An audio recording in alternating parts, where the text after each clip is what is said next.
live right now on YouTube.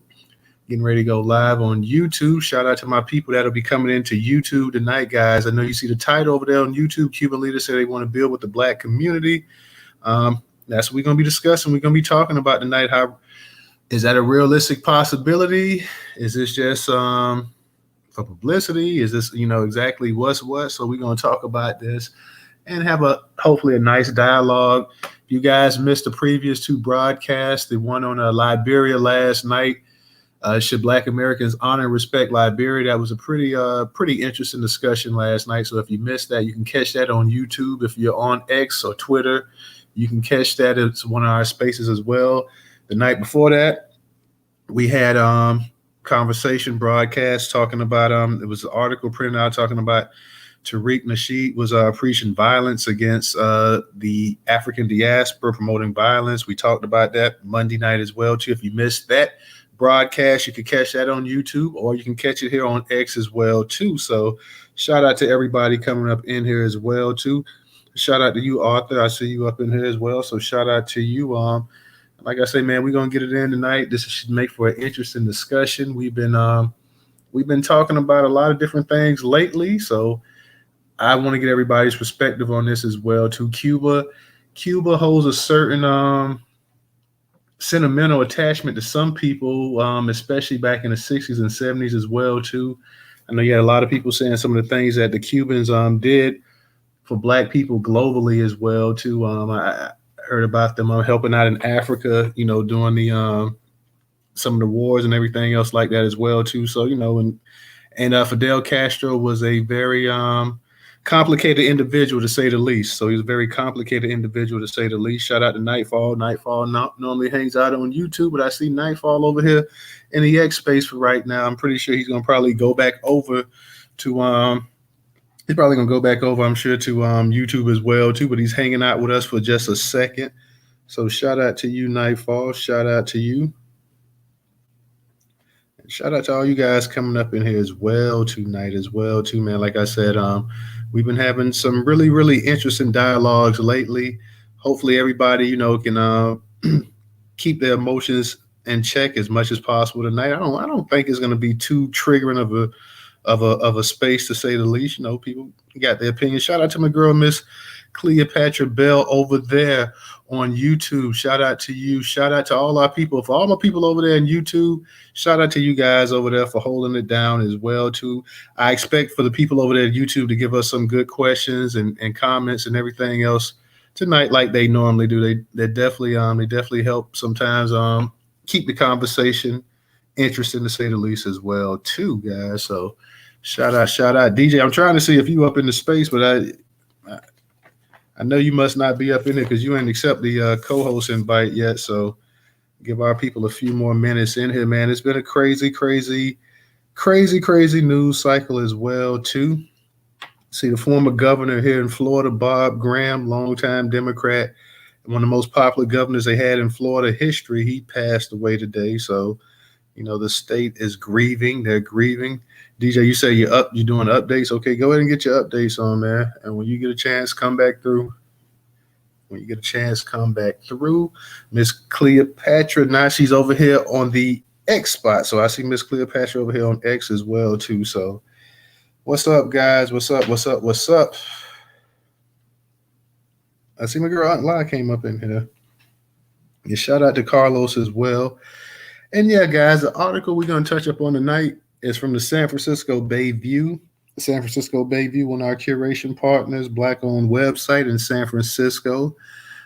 They have a lot of different interesting articles on the website as well too. So we're gonna touch up on that tonight. I'm gonna touch up on, like I say, the situation with the Cuba thing. We've touched up on Liberia. We've touched up on a number of things so far, guys. So hey, why not touch up on this as well too? And Miss Cleopatra, I enjoy when you be up in here too, because you do make it interesting when you come up here and speak as well too. I know you don't speak all the time, but when you do come up in here, you have some interesting points of views and some good conversation as well too. So hopefully, if you get a chance tonight, would love to hear your opinion on this, as well as my girl Mel Cruz too. It's been a minute since Mel's been up in here, so as well as Mel. But the title of this article says Cuban leaders call for open doors with Black community. On March 13, a diplomatic delegation from Cuba met with the San Francisco African American Chamber of Conference, the SFAACC, in the Bayview Hunters Point neighborhood of San Francisco.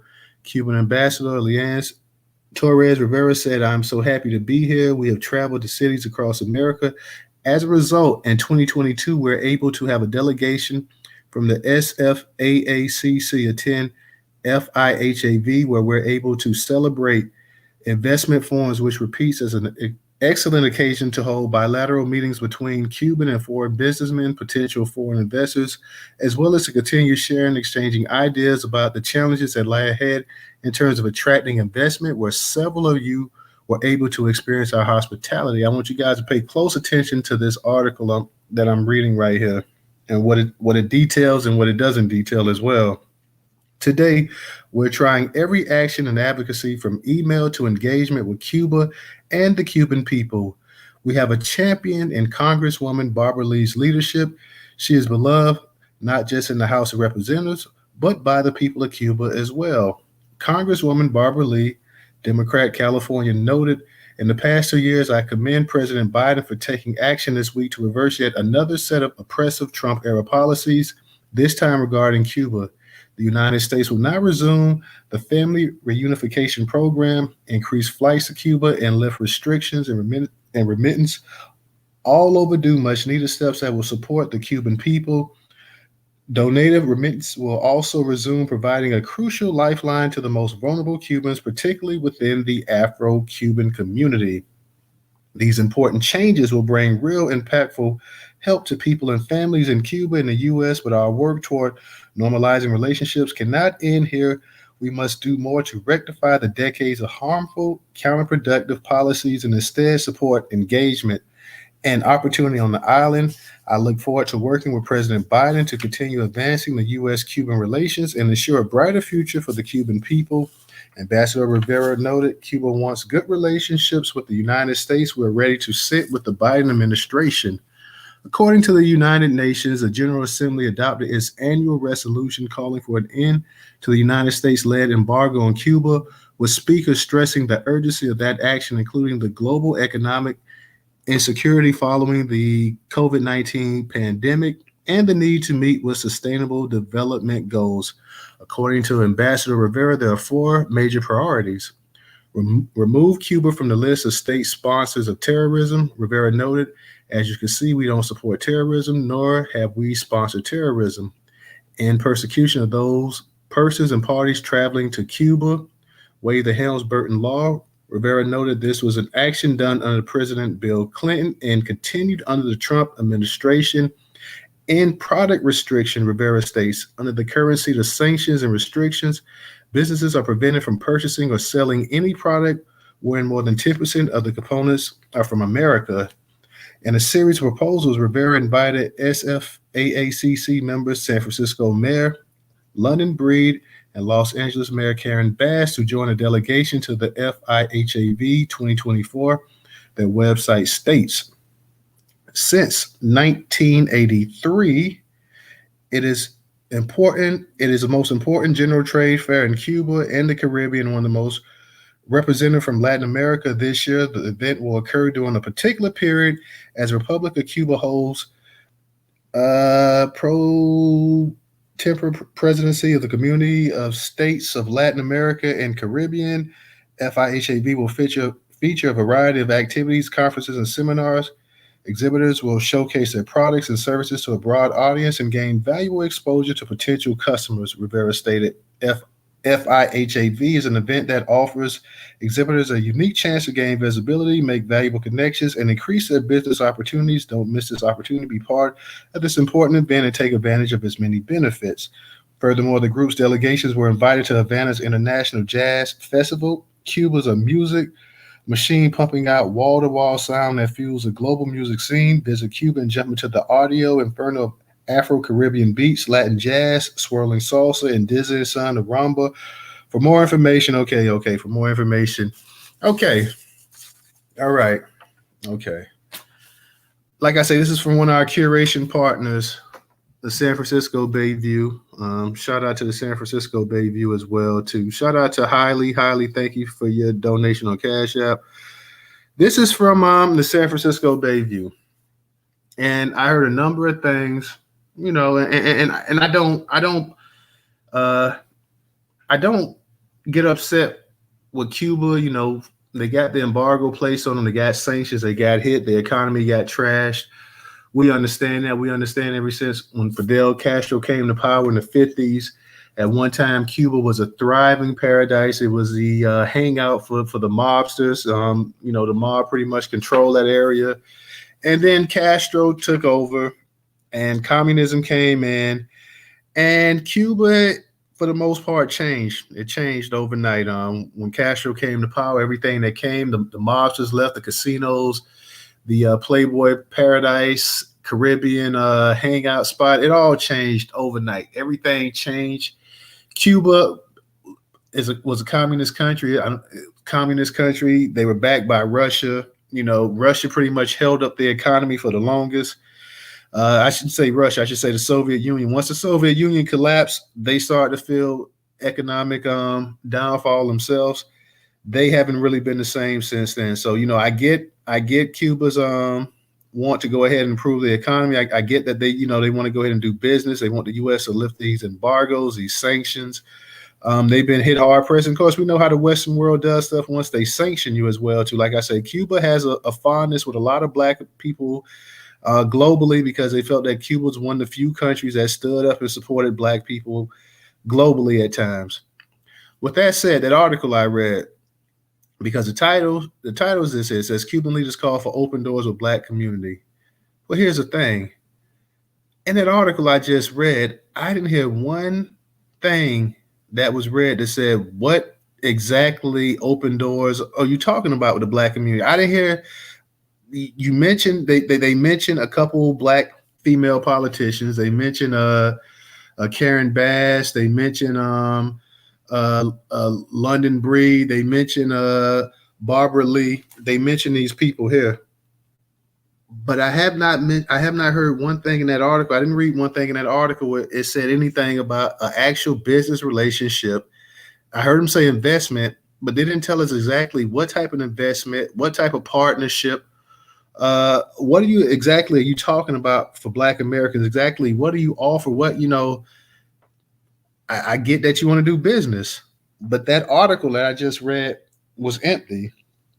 I don't exactly know what type of business we're talking about doing. Before you can actually do business, with Black people in this country, you would have to have a lot of things lifted by the actual federal government. But say this does get lifted, say all of this stuff, these embargoes, these sanctions, all this restrictive trade and whatever gets thrown out the window, exactly what is it to gain? I know it's a lot to gain for Cubans because, like I said, their economy, really, really went down the drain. But what is it to gain for Black Americans? I know a lot of people say, well, Ashada Shakur, she went to Cuba. She was able to escape there. You had people, I believe, Malcolm X and Fidel Castro met back in the day. You have people saying that they helped to, help Black people and some of the wars and stuff, I believe, in the southern tip of Africa and everything like that going on as well, too. But I did not see or I did not hear anything in that article that specifically said anything for Black Americans. Like, what is it to gain for Black Americans? It says, according to Ambassador Rivera, there are 4 major priorities. Remove Cuba from the list of state-sponsored terrorism. No problem with that. End persecution for those persons and parties traveling to Cuba. Okay. Waive the Helms-Burton law. This was done apparently under Bill Clinton and continued under the Trump administration. And product restrictions. Under the current set of sanctions and restrictions, businesses are prevented from purchasing or selling any product wherein more than 10% of the components are from America. Again, how is this beneficial to Black Americans? How can you and Black Americans partner? How can, as old saying goes, one hand washes another. Exactly what do we have to gain from helping Cuba? Like I say, and I'm not talking about 50, 60 years ago and anything that they did in the past, I can appreciate it. Let's also not forget too that Cuba, the Afro Cubans on that in that country have always been treated almost like pretty much like second class citizens as well too. So exactly what is it for us to gain by helping? Is Cuba a potential partner for Black Americans in the future? Is this something that we can get behind and we can go ahead and Cuba ain't nothing but a hop, skip, and a jump from Miami. It ain't from Florida, whatever. I think it's 90 miles away from Florida. So you're not talking about a place that's far away to do business, anything like that. It's as close as you can get in terms of being a foreign country. But with that said, if you're talking about opening doors for Black America, if you're talking about courting the Black dollar, because it seems like you want investment. If you're talking about Black people investing and helping to build infrastructure or whatever you're talking about, exactly why haven't you mentioned that? Exactly what are you talking about? I don't know exactly what we're talking about here. There was nothing in that article that was titled about the Black community and the Cuban leaders. How does the president of Cuba feel at this time about Black investment? I know Castro died and his brother took over. I'm not sure who's the president of Cuba right now because, to be honest, I really don't pay much attention to Cuba. But how does the president feel about working with Black Americans here? I got my man Professor up here. Professor, real quick, let me read a couple questions off of YouTube. Hulk Mode 365 Days says, "Hold yourself up by your bootstraps, Cubans." Arkitha said, "Don't trust them." Hulk Mode also said, "Next, they will be saying Cuba is the birthplace of hip hop as well." Yeah, that one totally shocked me either as well too. What's going on, Mr. Professor? What's up? What's up tonight with you? Yeah, what's going on there, brother? Newstoter, WPI DJ in the house. I see Miss Trouble in the house. To all the family up in the space tonight. Peace, power, and reparations. Newstoter, man, we have nothing to gain by joining forces with these people. You just said something very important right there about the Afro-Latinos or the Afro-Cubans, excuse me. How they have been mistreated in that country, on that island. So you think about it, if they are treated as second-class citizens there, that is the same way we are treated here in America as second-class citizens. So it's the same thing. We have nothing to gain with them folks over there. From my understanding, and this is the historical significance of this topic, your Cuban white looking people are the ones that are on top. Okay? So it's really a similar setup to what we have here in America, where you have anything that's white looking is going to get more of the benefit of the doubt and going to get all of the special amenities in society. And if, of course, if you're a dark skin, well, you've been criminalized. That's the same thing with the Afro-Cubans down there.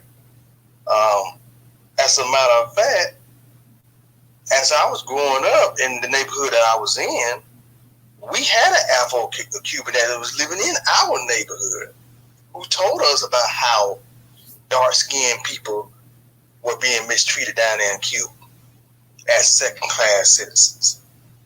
So we have nothing to gain by joining forces or joining in with them at all. That's my take on it, and I'm gonna leave it there.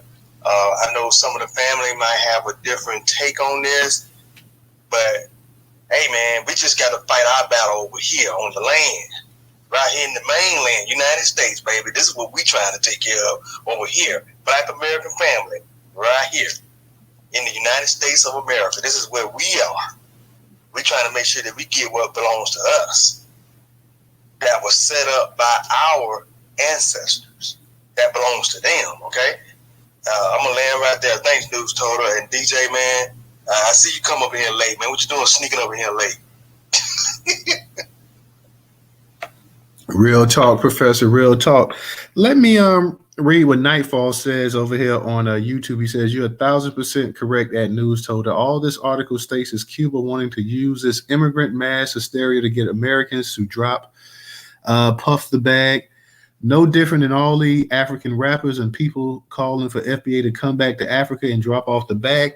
Matter of fact, we had a broadcast slash space, maybe about a month or so ago, and we was talking about maybe 2 months ago. You know how time flies, and we was talking about Kenya. Kenya was looking at making 1 point some odd $billion off of trying to get black people to come there and to basically revitalize the economy, to go ahead and invest, to come over there for tourism dollars and stuff, because everybody remembers that the Ghana thing. What was the Ghana thing? The year of return. Everybody remembers that. So, you know, they like, hey, these Negroes, they spend money right here. Let's go ahead and get them to come. Now, listen, I'm in Florida. I don't have an issue with doing business. Like I said before, Professor, and I've said it in the spaces, I don't have a problem with black people becoming economically savvy on the international scene. I think we need to get to that point. First, we need to go ahead and secure down home first. We need to go ahead and start putting our dollars together while we're doing the reparation thing. We need to go ahead and start seriously, like Dr. Claude Anderson said, we need to seriously start investing in ourselves, group economics. So I'm all for that. I think once you get to that point, then you can go ahead and you can move abroad. You can start having these multinational corporations, and then you can start going investing in foreign nations the same way foreign nations come to the United States, take their money and come over here and start buying up land, businesses, and all kind of stuff, getting incentives and stuff like that to create businesses over here. I'm sure that the government's giving them. So I don't have an issue with that whatsoever. Go ahead and get that money. Let's get it. Let's get it domestically. Let's get it nationally, globally, everything. I'm all for that. The issue I have is that people say stuff, but it's always coded. Like, exactly, tell us exactly what do you want. I mean, in this article, at least in the one that that was about the Kenyans coming over there, and matter of fact, they had this little area that they were going to call Eden or whatever. I guess it's supposed the return to Eden is what they had. Like, you had Ghana had a year return where this was supposed to be the return to Eden or whatever, because, you know, of course, quote unquote, the Garden of Eden is in East Africa somewhere in the Kenyan area or whatever. So Ethiopian area, okay, fine, good, more power. My thing is this right here. Like I say, Cuba ain't nothing but a hop, skip, and a jump away from Florida. Okay, it's 90 miles away. Yeah, we can get stuff if the government go ahead and say, you know what, let's start lifting some of these embargoes. Let's start doing some of this, start doing that, kind of loosen this up on you. Yeah, we're all for the money part or whatever, but exactly what are you trying to do? Because that article doesn't tell me a damn thing whatsoever in terms of investment. I don't hear anything. Only thing I hear is about, you know, what you need and what you want. And I don't have an issue with that. You know, go ahead and say, let everybody know what you need and what you want and what you expect. At the same time, if you're trying to court Black Americans, if you're trying to partner up with Black Americans, then it has to be stated, it has to be said. Like, the days gone of using Black people, you know, as a mascot to go ahead and promote products and stuff like that. You know, that day, it's not totally over with, but it's slowly coming to an end. So if you want to go ahead and you want to create a partnership, you want to have this joint venture, you want to see if I can get because people see Black Americans, they say, you know what, these Negroes, they got some real, they may not have the money over there that they're supposed to have saved up and the wealth, but in terms of that going out and purchasing dollar, you know, they're top tier. So let us go ahead and see if we can go ahead and get a little bit of that honey as well too. So what exactly is it for Black people? Because nothing in this article states a thing. It doesn't say anything. It doesn't say that, hey, you know, you can come in here and contribute in this sector, in this investment sector. We're looking for you to do this or do that or whatever. I don't hear anything whatsoever about how Black people and how you're opening the doors. Like, what are the incentives for Black people to also invest in Cuba? Okay. I want to know that exactly what incentive is it for Black people? And that's one thing people forget about. People expect, and that's one thing, the issue that, you know, sometimes you have with the whole thing about Africa. People say, well, you need to come to Africa and invest in this and that or whatever. Listen, Black people forget Black people live in check to check over here in this country over here as well too. There are a bunch of scams right here in the United States of America. So before we go abroad, you know, we got to know exactly what we're getting into. We need to know exactly where our dollars are going at and exactly what's going to be the return on said dollars as well, too.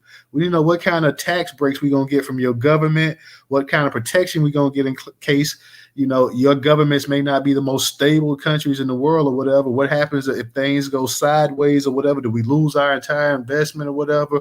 We need to know all of this type of stuff. And like I said, if you're talking about from a logistics standpoint, Cuba would not be a bad investment because it's right next to us as compared to maybe traveling 5,000-6,000 miles to go to Africa. But what is in it for Black Americans? That's the thing. This article didn't tell us anything. And I was really hoping this article was curated on the Newstoter.com platform, fam. So I was hoping that it was going to get a little bit deeper and whatnot. And I read it, when I had posted it some days ago and I read it, I'm saying, damn, I say, you know what? I want to have a space on this. I said, but damn, this article does not really tell us exactly what would be beneficial for us to go and invest in Cuba. Now I know, and I maybe tonight we'll get some of the Pan-African family to come in here and tell us exactly, because I know they'll give us a long history on everything that Cuba has done for us. They'll go back to the days of Fidel Castro. I've heard people say that, Black people could come over there at one time and they could study for free and this and that or whatever. And I've heard a lot of different things about some of the things that the Cuban government has done for Black people as well, too. So, and like I said before, I've heard that, but I also heard that, Cubans are still in most of these Latin speaking nations. Black people are still at the bottom of the totem scale. Now, I know people say, well, Fidel Castro had Black in him and this and that or whatever. Yeah, just probably most of the people in Cuba got Black in them. Cuba was so Black at one time that they had to go ahead and they had to start bringing white folks from Europe over there to try to fade some of the Negro blood out. So yeah, no issue with that, no problem with that whatsoever. But like I said, I want to know exactly what's in it for me. I mean, Professor, am I wrong for saying that? I mean, I don't know if you were in here when I read that article, but I didn't hear anything in that article whatsoever that would give any Black person that I know any incentive to say, you know what, I'm going to pack up and I'm going to go to Cuba. Yeah, we're going to go ahead and we're going to invest this money in Cuba and this and that or whatever. So I really, maybe I'm missing something because I scanned that article and I read it a couple of times and I said, you know what, outside of the actual title, outside of mentioning 3 women, 2 of them that are mayor, and one of them that's a congresswoman, Black women, I haven't heard any mention of Black Americans in the actual article. I didn't hear anything whatsoever to go ahead and give me the confidence that, hey, you know what? Yeah, we can do business here. Latin America and Black American go ahead and we can do business. Like too many times Black people names just get thrown out just to grab headlines and stuff like that. So exactly what am I missing here, Professor? Tell me. Hey, bro, I'm with you. They are not giving us any incentives at all, any incentives to go over there or to meet with them or to have any type of dialogue about this. First of all, let me say this. You mentioned in the article about women in particular. Okay, so let's look at that. Last time I checked, in Black American history, a lot of your leaders that was out on the forefront, and I'm not saying women were not, but they were mostly men. Okay, the ones that ended up dead. Okay, and we're talking about who? Mainly Malcolm X, Dr. Martin Luther King Jr., and James. I'm sorry, Medgar Evers. I'm sorry, I was about to say James Meredith. Medgar Evers. So just the 3 right there, right? And there's others we can name. There's always been a Black American leader on the forefront, Black male American leader on the forefront that ended up dead or something else ended up happening to them. So to just name women, that kind of drew a red flag with me anyway. Now, with that being said, like you said, Newstoter, in the Latino countries or Latino nations, dark-skinned people are at the bottom of the totem pole. That's no different than Cuba. I just don't see any incentive for us to connect with them there. Our only concern should just really be building the relations that we need to build here in America amongst our Black American family here. Things that we need to repair here amongst ourselves. Black Americans have got to build and stay focused on what we can do amongst ourselves to make our group stronger and to make sure that we're getting the necessary resources that belong to us, rightfully so. There's nothing we can do to help Cuba because I think that's the only reason why they put Black Americans' name out there or to call on Black people to have some kind of relationship because they trying to find a way to use us to help them, okay? Which is what a lot of people do, Newstoter. They use us to try to help them because Black Americans for so long have connected with other groups and always tried to build up other groups when we really should be just focused on ourselves the way other groups focus on themselves. I see nothing wrong with Black Americans focusing strictly on what's going on within our group. That's what we need to stay focused at, right there. We can't help other people anymore. I think it's time out for that. It's time out for helping other people now. It's been time out for it, Newstoter. My mom, I'm talking about this was in the 90s, man. My mom was saying this in the 90s, that Black Americans have forgotten themselves because we always trying to keep for other people. We always did this, man. We always want to cape with other folks, man. We can't cape for these folks, man. We gotta do what's best for us, which is why we're in the situation that we're in. I'm gonna land right there. All right, appreciate that, Professor. And here's my thing, Professor. Like I say, if you want to do business, I don't have an issue with us doing business. Tell us exactly why we should be doing business. Tell us what's in it for us. Straight up. You went ahead and you told us all the things you need and you want, but tell Black Americans. Here's another thing. Like when people want Black Americans to invest in things, especially they're talking about, well, come here, come over here, come thousands of miles and come here and bring your money and help to spur on the economy and help build investment and infrastructure and this and that or whatever. Like, what are you giving? Like that's the key thing. Like, what are you giving? Some of this stuff here that you want us to bring our money, this and that or whatever, and kind of infuse your economy or whatever. What are you giving? And I'm not talking about what do we have to pay for. I'm talking about what are you giving for Cuba? Exactly. What are you gonna give us if we come there? Like I say, it ain't nothing but a hop, skip, and a jump away. So we could. Hell, there's plenty. We got.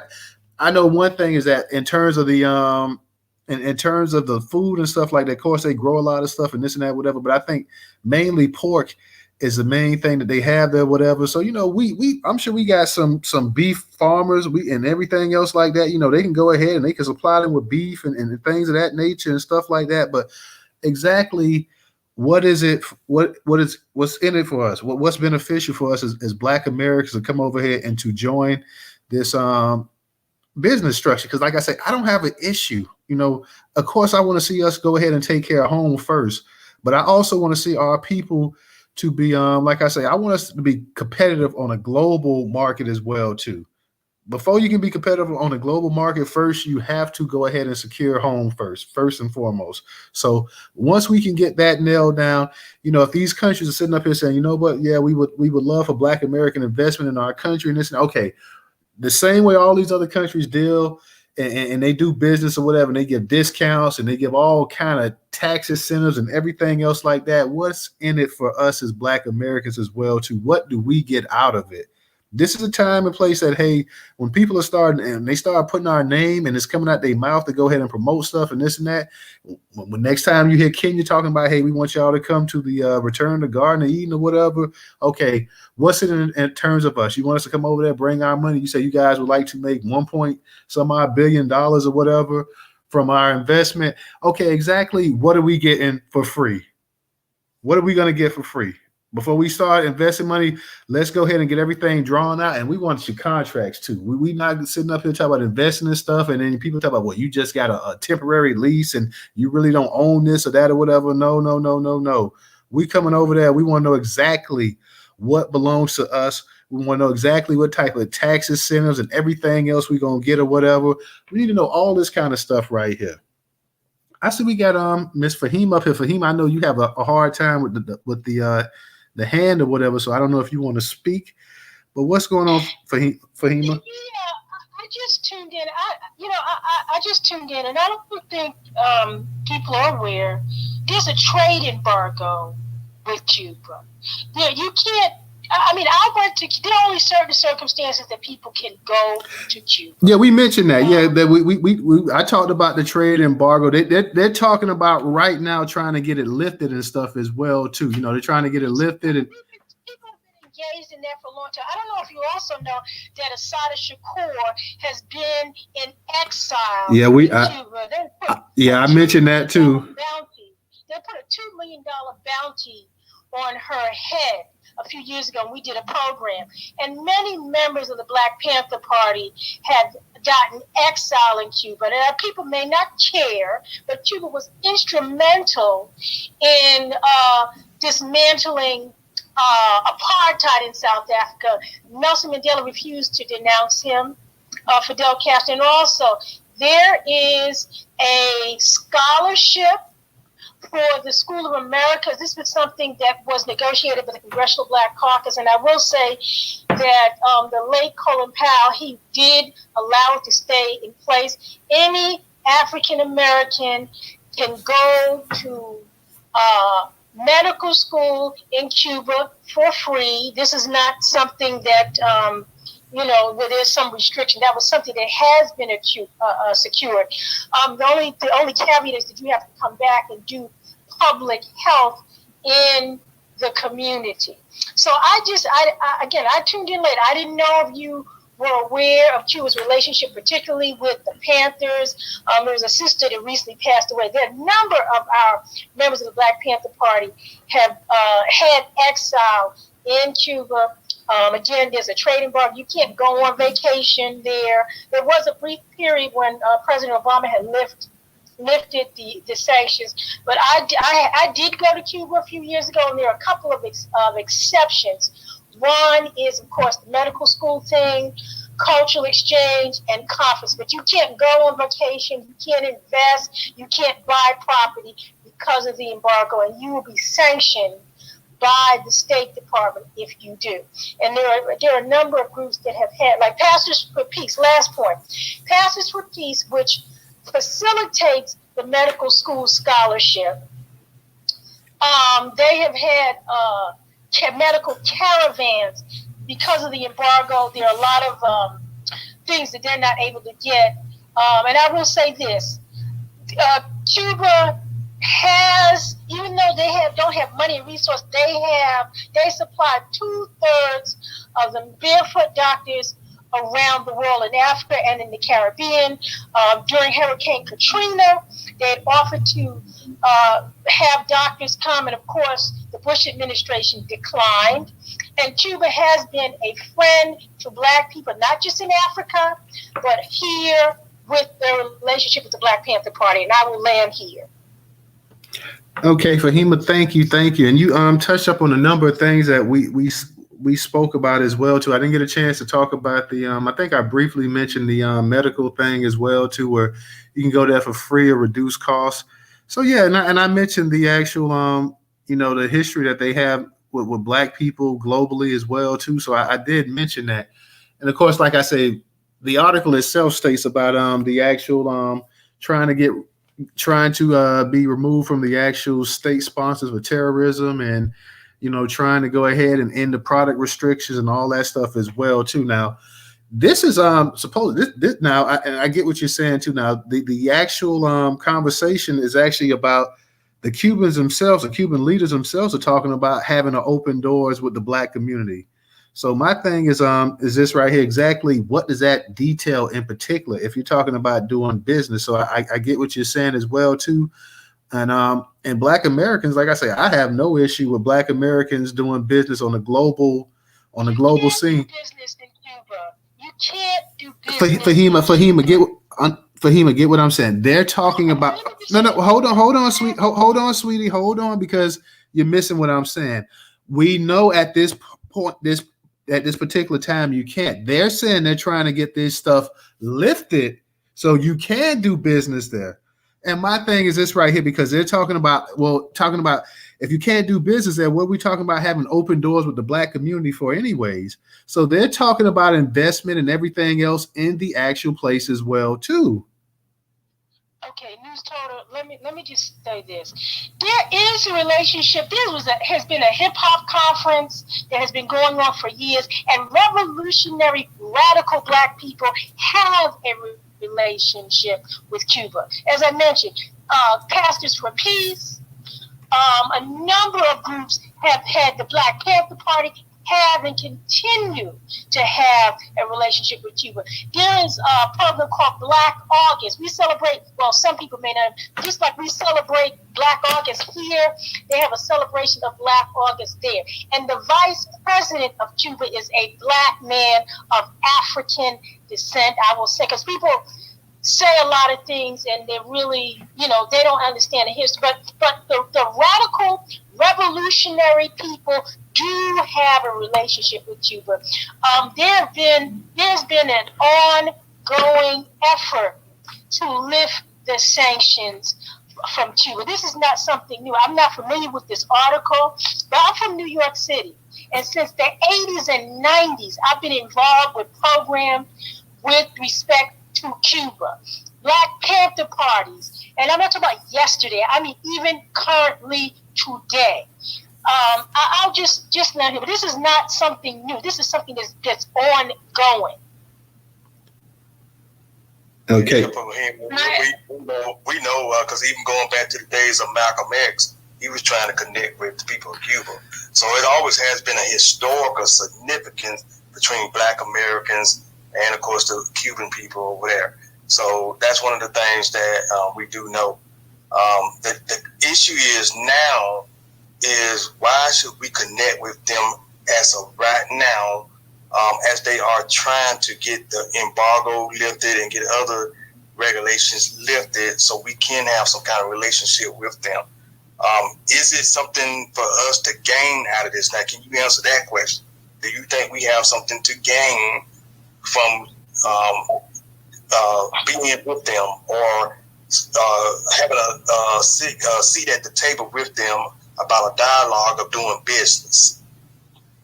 Okay, so again, that's an issue. This is something that's been going on. Yeah, your phone breaking up. Your phone breaking up. I'm sorry. Can you hear me now? Yeah, we can hear you now. Yeah.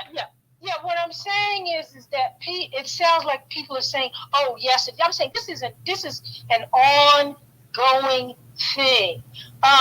There's a group, because every year there's a caravan that goes. There is an exchange. Before President Obama had lifted the sanction, the embargo, and we had a brief period where there was people.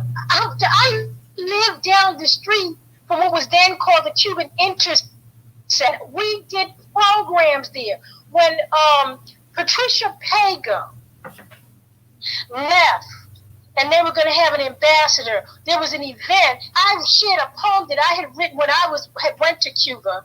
I shared in the home of Brother Damani and his wife, right here in D.C. They knew this is not something historical. Those that are evolutionary, radical movement, and I'm not necessarily talking about Pan-Africanists, they have been engaged with an ongoing effort. This is not something new. Right now, Assange has a website where she communicates with the people. Afro-Cubans have a website. So this is not something new. Like I said, I was when Fahima, we never said with Fahima, we never said it was anything new. we're stating that the ambassador, the Cuban ambassador, Rivera, Rivera's talking about the exchange.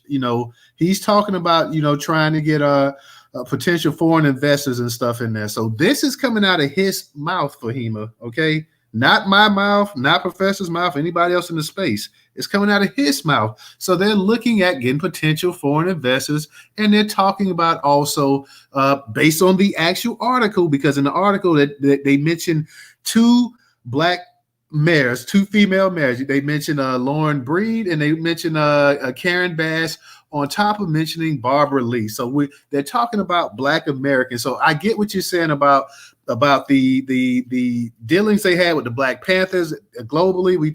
We know what you're talking about. They still got this going on, this and that. I understand what you're saying. I'm saying based off of what the actual ambassador is saying, that they're looking at they're looking to get Black investors, trying to get Black investment. Now we know that they have an embargo. We all know that. We know when they got the embargo as well too. So all we're simply saying is that, hey, going by what they're saying, Cuban leaders call for open doors. Okay, they call for the open doors with the Black community, the Cuban leaders. So I get what you're saying about what happened in the past and this and that. I didn't see the article, but I just thought, because I know that there have been a number of sister city relationships with Cuba, and I need to read the article, because them saying that they're calling for open borders, open dialogue between the Black community when they have a relationship with radical. Well, here's the thing. Here's the thing, Fahima. Here's the thing. They're talking about. I get what you're talking about, the dialogue that they got with radical Black people. I get that you said they got a Shada Shakur over there. I get what you're talking about with them, with the Black Panthers and with the resistance and everything that went on in Africa and stuff like that. But what we're simply saying, and in the article itself, I read it. The article, even though it titles Black Cuban leaders call for open doors with the Black community, in the actual article, it really doesn't say anything in terms of business. Now, he talks about investment. He talks about getting the sanctions lifted. He talks about this. He talks about that. But he specifically doesn't say exactly how Black people could be of help in terms of business, investment, or anything like that. So I get what you're saying. The article, I believe, is up in the Jumbotron, but the article itself did not cover exactly. And I think I put the wrong article in there, so I'm going to have to go ahead and find that article. I would like to see. Yeah. Because let me just say this. There was a hearing not too long ago, and I'm going to see if I can find it. I'll post it. Stay. Right, because they were talking about and removing. Well, let me just say this: they accused Cuba of trafficking, and you know what that is, because they sent barefoot doctors all across the world, and they're not charging. So the United States government is saying that they're trafficking these doctors, because you know how much doctors are paid, and I would just say this in terms of what Cuba has given, has continued to give. Any Black person in this country, and they don't have to sneak or anything like that, because it has been approved. That was one of the things when the Congressional Black Caucus went over and looked at the health system in Cuba, and they were saying, I wish that we could have a situation like that. And they arranged with the State Department, and Lake Colin Powell, even though he was appointed by Bush, he made sure that program continues. So and I will put that information in the Jumbotron. If you have children that want to go to medical school and don't have $500,000 to do so, you do need to be able to speak Spanish, because it's at the School of the Americas, of course.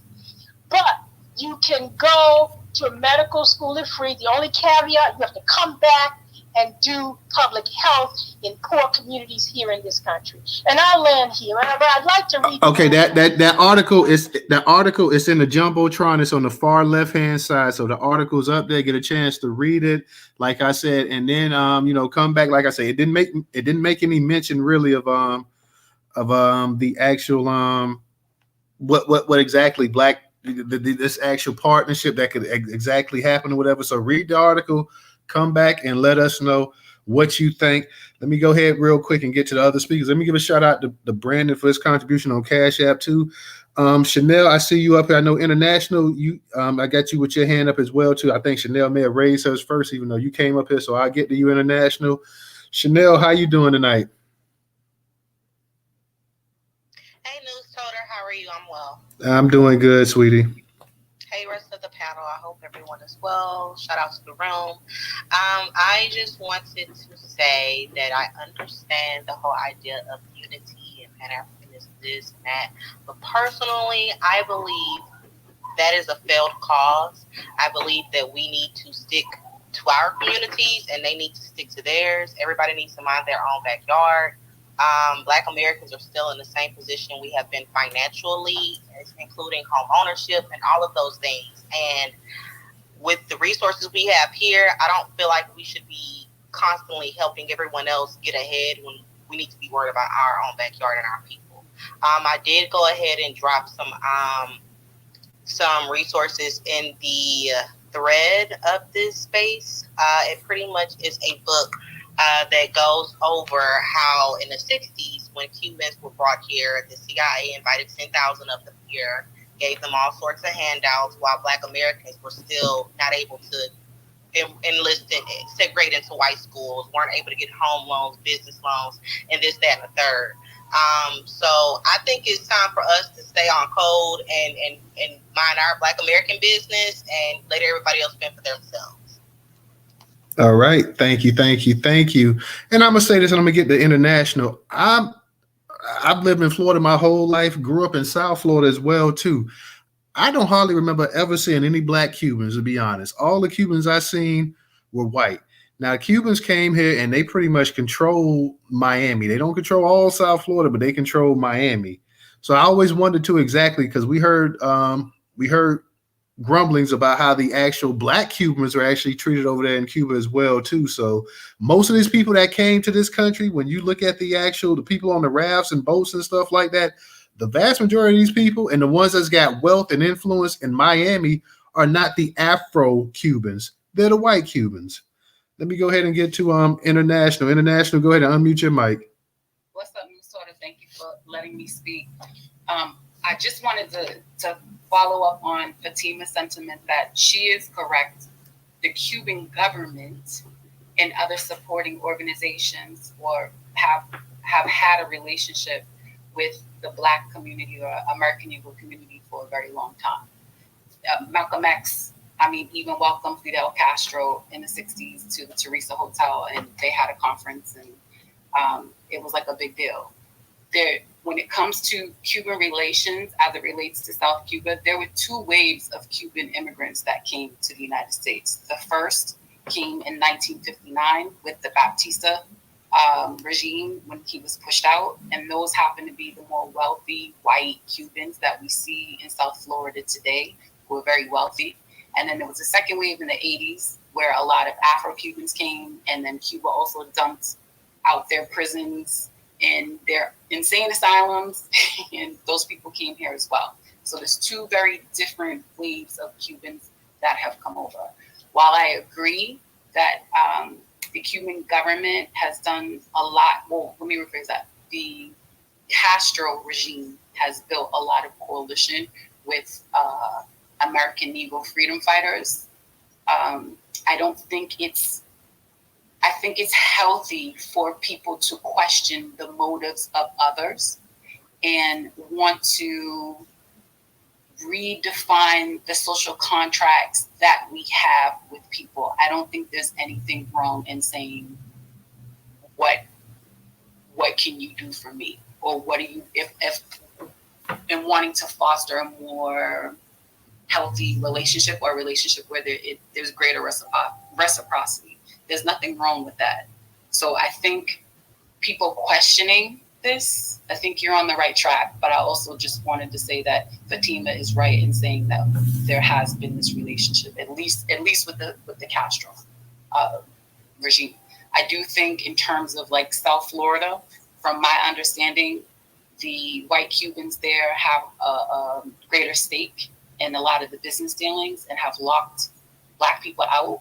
So I think if we're going to move forward and have a relationship or redefine our social contract with the Cuban government, they need to focus on opening that up as well. But there may be some challenges with that because a lot of those people there hate the Castro regime. That's part of the reason why they left. So I land.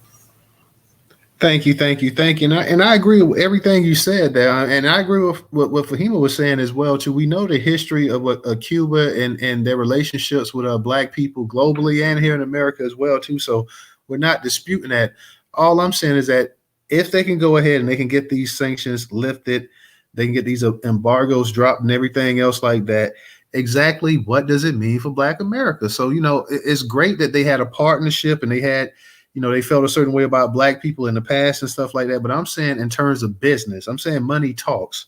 That's what I'm saying. Exactly what is it? What's in it for Black people? I want to know exactly, what type of investment you're talking about, what type of protection over there in your country you're talking about as well. All of this stuff here as well, too. So I don't have an issue. And I said that before. I don't have an issue with Black people doing business globally. But, exactly, we want to know exactly what's what. What exactly are you talking about and all of this stuff as well. DJ, I sent you the co-host thing, but I don't know. It's acting up tonight. I sent to you and Professor, but I don't know. It's acting up tonight. Fahima, go ahead and unmute your mic. You got it.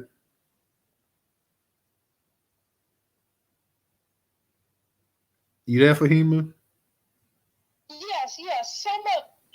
I was going to say something with the sister had said that, and I don't know if you touched on this. Prior to the Cuban Revolution, Black Cubans could look forward to nothing more than being the hewers of wood and the drawers of water.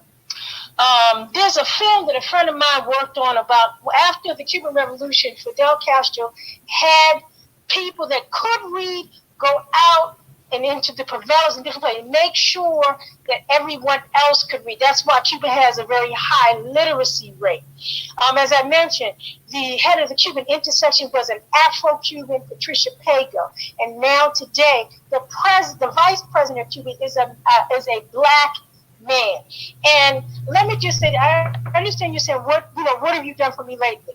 The fact that for the past 40 some odd years, because Cuba could have given up Assata Shakur after Fidel Castro died, and the other person who recently passed away, he was a Black Panther, they could have gotten the sanctions lifted and said, okay, here's a $2 million bounty. Okay, lift the sanctions and we'll give you Assata Shakur. They said Assata Shakur and the other person in X had asylum, it was non-negotiable, right?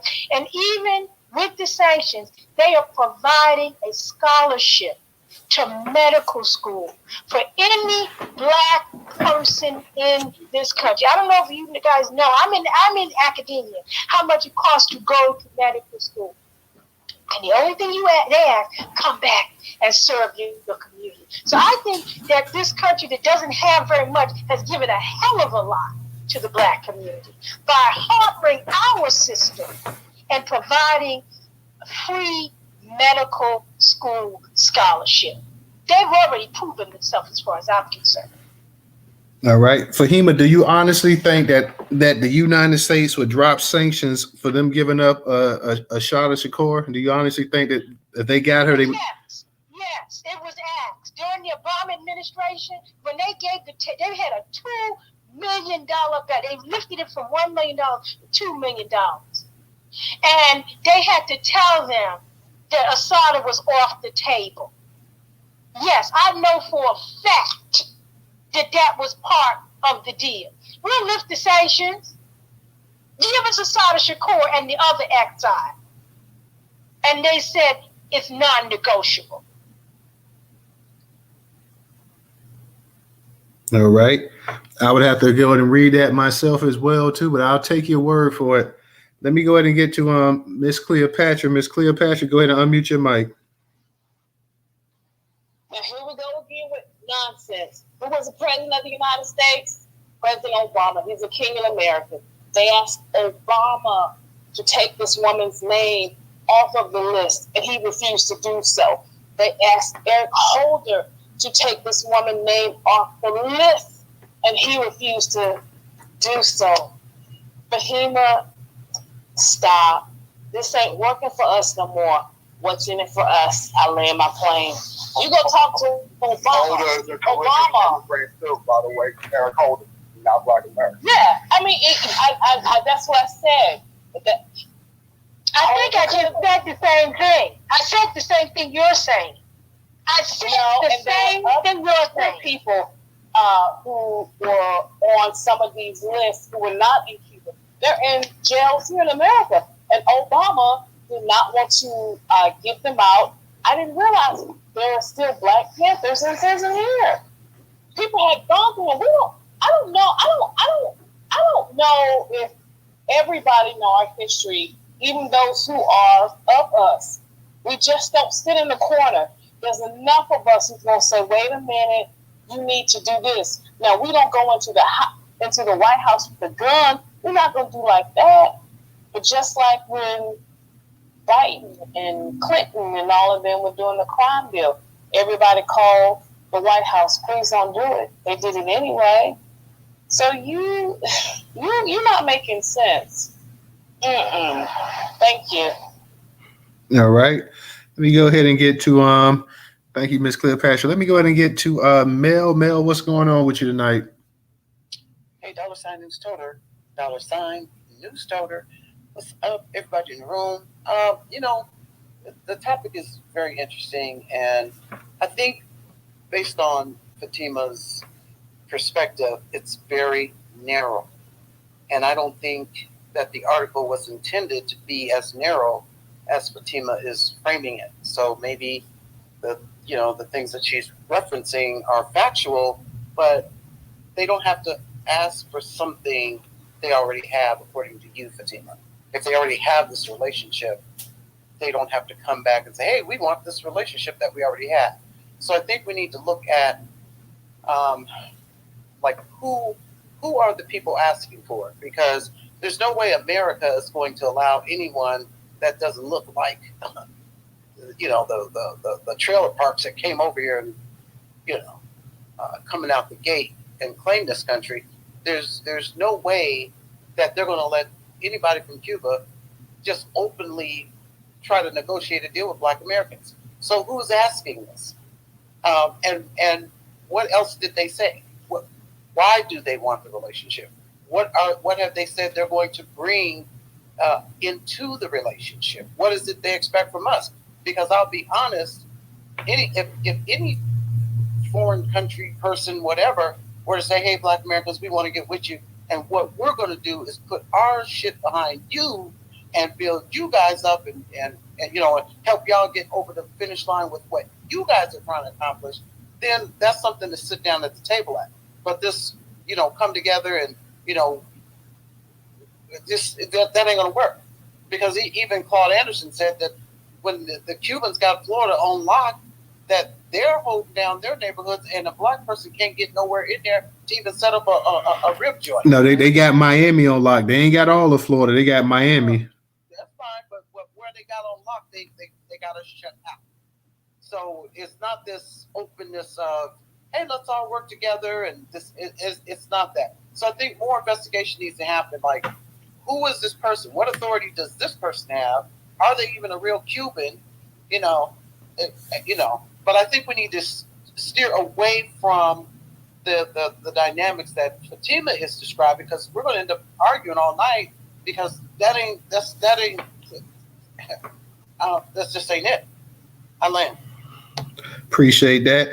And here's the thing too. Like I said, first off, as a Black person, we have a right to ask exactly what's in it for us. I mean, I get what people saying. Well, they did this and they did that years ago, 40 years ago. And listen, we have seen through world history that you can have nations, you can have groups that could be friends and stuff like that, and have an unfortunate turn of events, and they're no longer allies or friends and stuff like that. At one time, Europeans and Africans worked hand in hand together and stuff like that. How did that turn out? So we can sit up here and we can say, well, since they did all this and that or whatever, like they're not above being questioned. I mean, if they're sitting up here and they're proposing something, they're saying, hey, you know what? They're talking about investment, which means they're talking about capital, which means they're talking about Black dollars. Now, everybody in the world knows that Black people may not have a whole lot of wealth, but black people do have spending power. So that's why you have a lot of these nations and stuff like that talking about coming over here for tourism and everything else as well too, infrastructure, investment. You're starting to hear that all over. You're hearing it in Africa, now you're hearing it in the Caribbean. So I don't see an issue. I'm not taking anything away what they did in the past and how they may have helped black people and this and that or whatever. But to sit up here and say, you know what? In 2024, black people don't have the right. Like, how dare you question their how authentic they are about, I mean, hell, we can question that. We can question, like I said, and we can talk about all of this and that or whatever about the black Latinos and the black Cubans over there, whatever. The black Cubans, we heard for years, were treated second class compared to the actual white Cubans. The Cubans that have money in Miami are the white Cubans. The ones that run a little Havana are the white Cubans. Okay, the ones that you see up here in politics in Florida, most of those guys that are Cuban are white Cubans as well too. So that's not to say you don't have a black Cuban here or there, whatever. That's not to say all of them are poor, whatever. But the ones with the money, the power, the clout are the actual white Cubans. If we're just going to be real about it. So, I mean, just like the way people talk about the racism in America, but we know Latin America has a whole long history of racism as well, too. Hell, the black people in Latin America tell you how racist it is. So for us to sit up in that like, well, we can't say this or we can't say that about them. And, come on, that's just not the way it's going to happen or whatever. Like I said, and I said it before, I have no issues. And I would love to see black people just the same way these other groups, whether it be white, Asian, go throughout the world, go to different countries and have these multinational corporations. I have no problem with black people doing that and investing and partner up and making money overseas, abroad, everywhere they can. I have absolutely no problem with it. All I'm saying is that there should not be an issue saying, hey, you know what?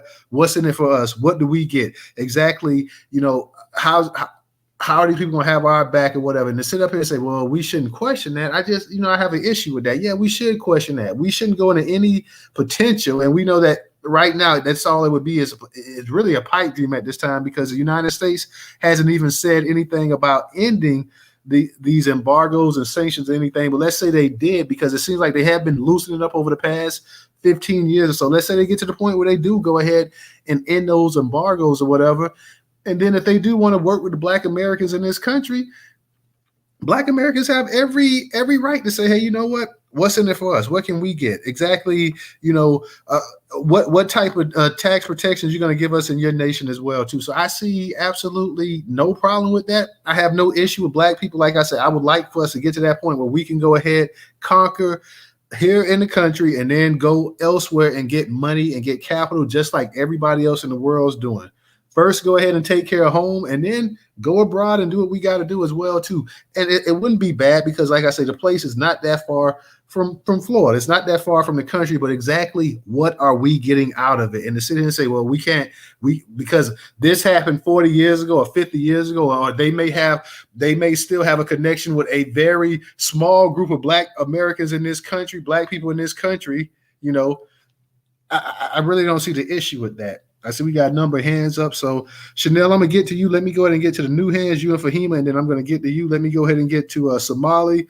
I see Scipia's up here as well, too. Shout out to Scipia. Somali against Pan-Africanism. Go ahead and unmute your mic. What's good, brother?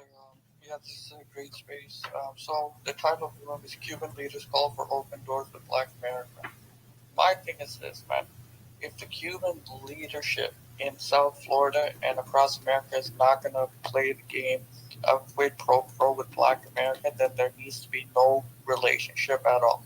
If they're not going to show the money and bring tangibles, then there should be no relationship whatsoever. I just want to say this: the so-called Black Hispanics, they have alignment with their brethren who are mestizo and white because of being Hispanic. They don't believe in this color stuff or being black. So it would be unwise for Black Americans to try and align with these so-called Black Hispanics. They align with their brethren who are mestizo and blanco, white, because they believe in this mejola la raza mindset. and they believe in being Hispanic first, not black. My thing is this, because yesterday's space was very intense, and you had a pie there, and now I'm starting to understand why Black America has become more ethno-nationalist, because so many African and these other immigrant groups are very disrespectful. Because I'm from Toronto, right? So a lot of my friends that went to university with me were Black American. They were exchange students here in Toronto. They were very, very nice.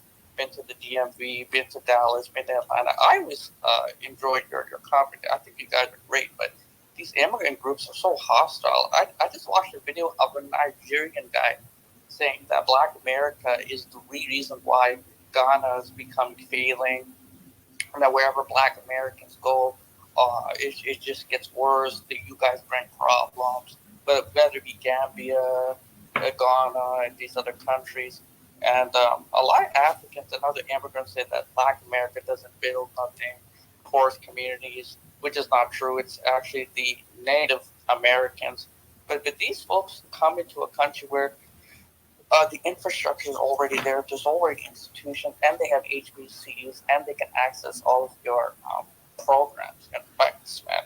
And these, man, look, I'm first generation. I'm proud of my immigrant parents, but I'm sorry, immigrants are very disrespectful. So I can understand why Black America has the wall up and is very, very,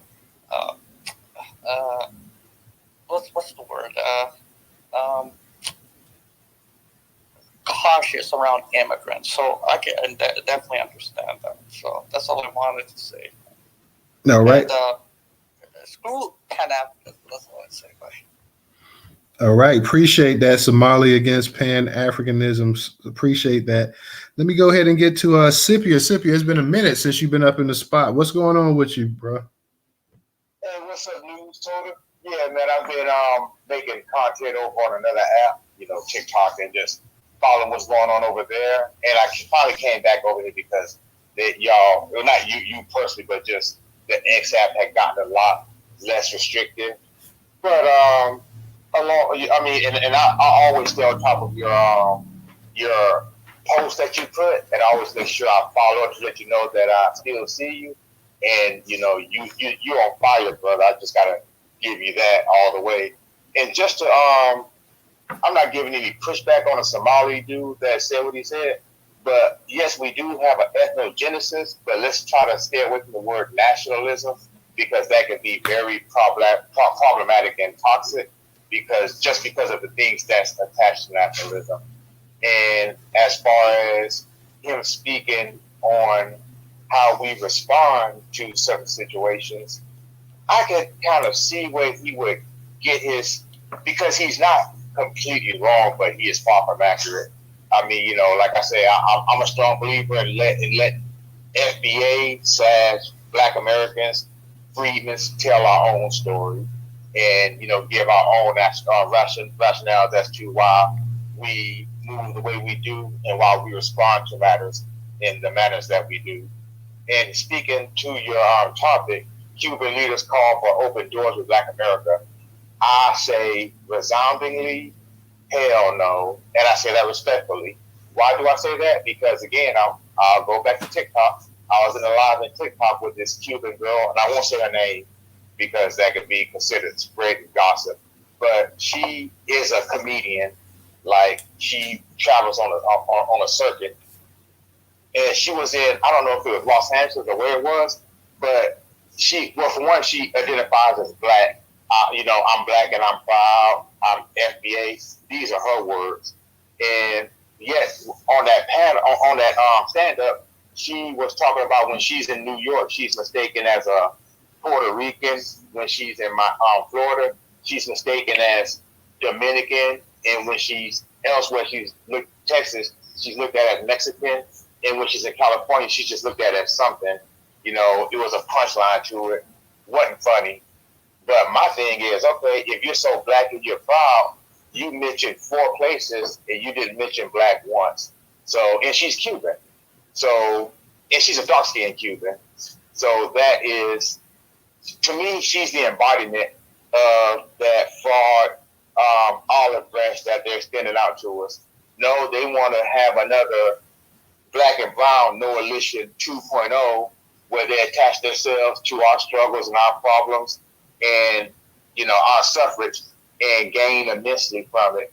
And as far as the debt that they feel that we owe to them because of certain people that had, had chances to hide out, let me go ahead and refute that and quash that right now. You might know the incident by name, Newstoter, but you know what happened in the 60s to those people, and it was horrendous. But do you know that about 30% of them have survived because of Black Americans? Because we, FBA, we took them and stashed them in the ghetto with us across America, so they didn't have to sell, be sailed back over there to those shores to meet that gruesome fate. So if they're trying to come with that, and I don't care who it is, Pitbull, Gloria Estefan, whoever, even the leaders down there, if they come with that, I'll holler at them about that, and I'll let them know, hey, look here, a lot of your people are still around to make generations behind them because of us. So don't even trip. Don't even come acting funny. We said no. We're gatekeeping. If you want to come, you got to bring tangibles, and you got to buy your way in, just like the Americans had to do with the Chinese and the Japanese. And I land there. All right, appreciate that, Scipio. Glad to have you up in here. Glad to see you up in here as well, too, guys. Real quick before I go to the next speaker, we got the Newstoter membership up in the Jumbotron. It's on the right-hand side, guys. For as little as $1.75 a month, you can be a contributor to the platform. You can support us monthly for as little as $1.75 a month. All you got to do is go ahead and create a profile. It takes less than a minute. That's up in the Jumbotron for those that can do it. We're trying to go ahead and get some more people to sign up. I think so far this month, we may have got 2 people to sign up into the membership. So we're trying to go ahead and get some more people. Let's see if we get at least 2-3 people tonight. We got a couple of our members up in here already. I see Original up in here. He's a member. Of course, DJ. So we're going to try to keep working till we get more and more of our people up here to become members on the actual platform. And I forgot my girl Tata. She's from Florida up here, and I forgot all about Tata. Tata is a member as well, too, guys. So definitely you can support the Newstoter.com platform for as little as $1.75 a month. Also, for those that can, we have Cash App, $Newstoter, $Newstoter. Newstoter is the largest Black-owned, Black American news media curation platform today in America. Once again, $Newstoter. If you do not have Cash App, we have the Venmo and PayPal up in the Jumbotron. Same for my people over there on YouTube, guys. We have the actual Newstoter.com customer link on the actual screen. Click that, and you can go ahead and go straight to the website, and you can sign up in less than a minute. It's also in the description, so if you guys don't get a chance to do it while the actual broadcast is on, you can do it afterwards. Cash App, once again, $Newstoter, and the Venmo and PayPal is up in the description for those that can support us that way. Let me go ahead and get to I'm gonna get to Chanel, and I'm gonna get to Fahima. Now I'm gonna get you Original too as well, so don't go anywhere. Chanel, go ahead and unmute your mic.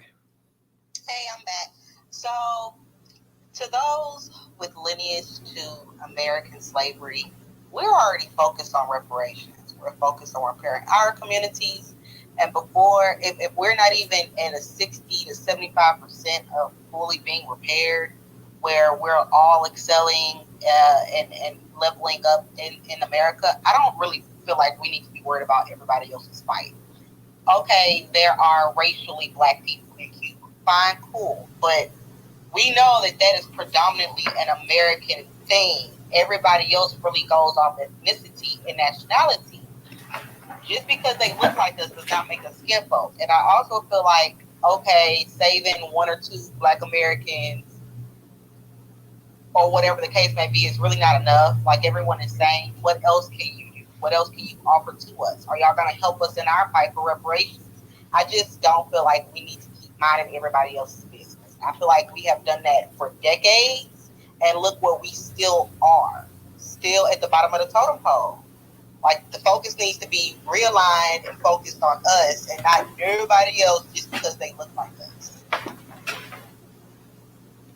All right. Thank you, Chanel. Let me go ahead back to Fahima. Fahima, go ahead and unmute your mic. things. So I had a chance to look at the piece. They're talking about, they met with the mayors of these cities and the Chamber of Commerce. They're talking about sister city programs, which have long been, even after the Helms-Burton bill. So that's what they're talking about. And they reached out to the mayors of these black cities, presumably to read. And I'm not pretending to know what's in their mind, but I believe that's what they're talking about after reading the article. So I posted 3 things in your timeline. Information about sister cities, particularly with Cuba. I also put, for those that are interested, Asada Speaks. She does have a blog where she communicates, particularly with the black community here in America, and it's on Afro-Cuban Web. And lastly, I put information about the current, not historical, the current scholarship for black people in this country to go to medical school. It's administered by Pastors for Peace and the late Lucius Walker, who was a black man, and he founded and headed up that organization. Now, the deadline has passed for this year, but the information is there, and they've been doing this for a number of years. I guess it's close to 2 decades. Minister Farrakhan's daughter was one of the people that did go through the program. So those are the 3 things I put in to clarify. The Sister City program with the Chamber of Commerce. There's long been Sister City programs between Cuba and certain cities that had black mayors. The Sada Speaks blog, where she talks with the black community, and the information about the scholarships. And lastly, the white Cubans in Florida were the ones that were kicked out. One of the reasons why the Cuban Revolution occurs because of the way they were treating black people in Cuba. So anyway, I'll land there. Okay, Fahima, let me go ahead and go to Original. Original, go ahead and unmute your mic. Hey, peace. FBA Black Power, lineage-based preparation. So I'm new. 42. Newstoter. But let me put it like this. Let me say this first. I'm not against anyone. I know a lot of these black immigrants, because we have decided to delineate, they are thinking that we hate them, we are against. No, that is not true. Our interaction with these people it hasn't been good. And now here's this with Cuba. Now, I don't know exactly what's going on. And so all of a sudden when we began to fight for lineage-based reparation, not reparation, people, please, when you talk about reparation, please say lineage-based. Because a lot of people now, they're thinking that, let me just become friends with the black American, and I can slide in on this. But as soon as reparation became high, what's that old AOC shit? Oh yeah, and I'm gonna see how we can include the Latino. No, now Cuba has assisted black people around the world. I will say that. Now there's a war. It's called the Battle of Quito, Cuito, Cuanavao. Cuito, and then Cuanavale, Cuanavale. That's technically how South Africa got its freedom. It was Castro and with those Russian wigs and everything, and if I remember correctly, Russia participated too. They went in there with those planes and other weaponry, and they bombed the hell out of the racist white South Africans, and that's what helped South Africa to get where they are today. They're not totally free because just like us, they have puppets over there that's fighting against their best interests. Let's just be real. But the thing with Cuba, though, see, I don't know how many people are aware. Robert F. Williams, he's the author of the book Negroes Regard. See, he was set up. He was a part of the fake NAACP that really don't fight for black folk. And so he's from North Carolina. And so when these crazy these racist white folks decided they were coming to the black community and try to start some stuff. Black folks were waiting on them, and they put that work in on them.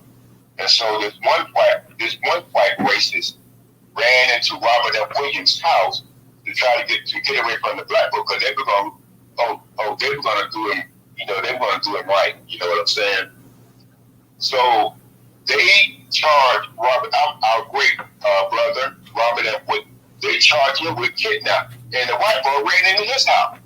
So, and then the NAACP, because he was fighting back, the NAACP kicked him. He was the president of the North Carolina NAACP. That non-black organization kicked him out for being president, but luckily his wife took on that mantle. So it was still like within his family's control. And so they charged him with that. So he and his wife, they left. First, they left America. Yes, Cuba has given some of our people refuge. But wait, let me share this with you. They left and they went to Cuba. And because, Castro welcomed them. Now, when they got to Cuba, it was white people, around Castro. They were sabotaging what our brother was trying to do from Cuba. Okay, so he ended up having to leave Cuba, and he went to China. And if I remember correctly, I think his mother had gotten really ill, or she had transitioned to the spirit world. And so he went to China, and then somehow because America wanted a better relation with China at the time, the Chinese were able to get him back in America to be around his mother without him going to jail or anything like that. Now, but let me say this, that was those people during that time period. Things are different now. These people, a lot of these people, they come at us, from a shade. I'm not saying that this situation here, and whether it's being sister cities or whatever, things can be misconstrued, and then next thing you know, everybody's jumping on our bandwagon, and they want to, because he technically, Jim Crow Joe and others, they're trying to figure out how they can sabotage our reparations fight.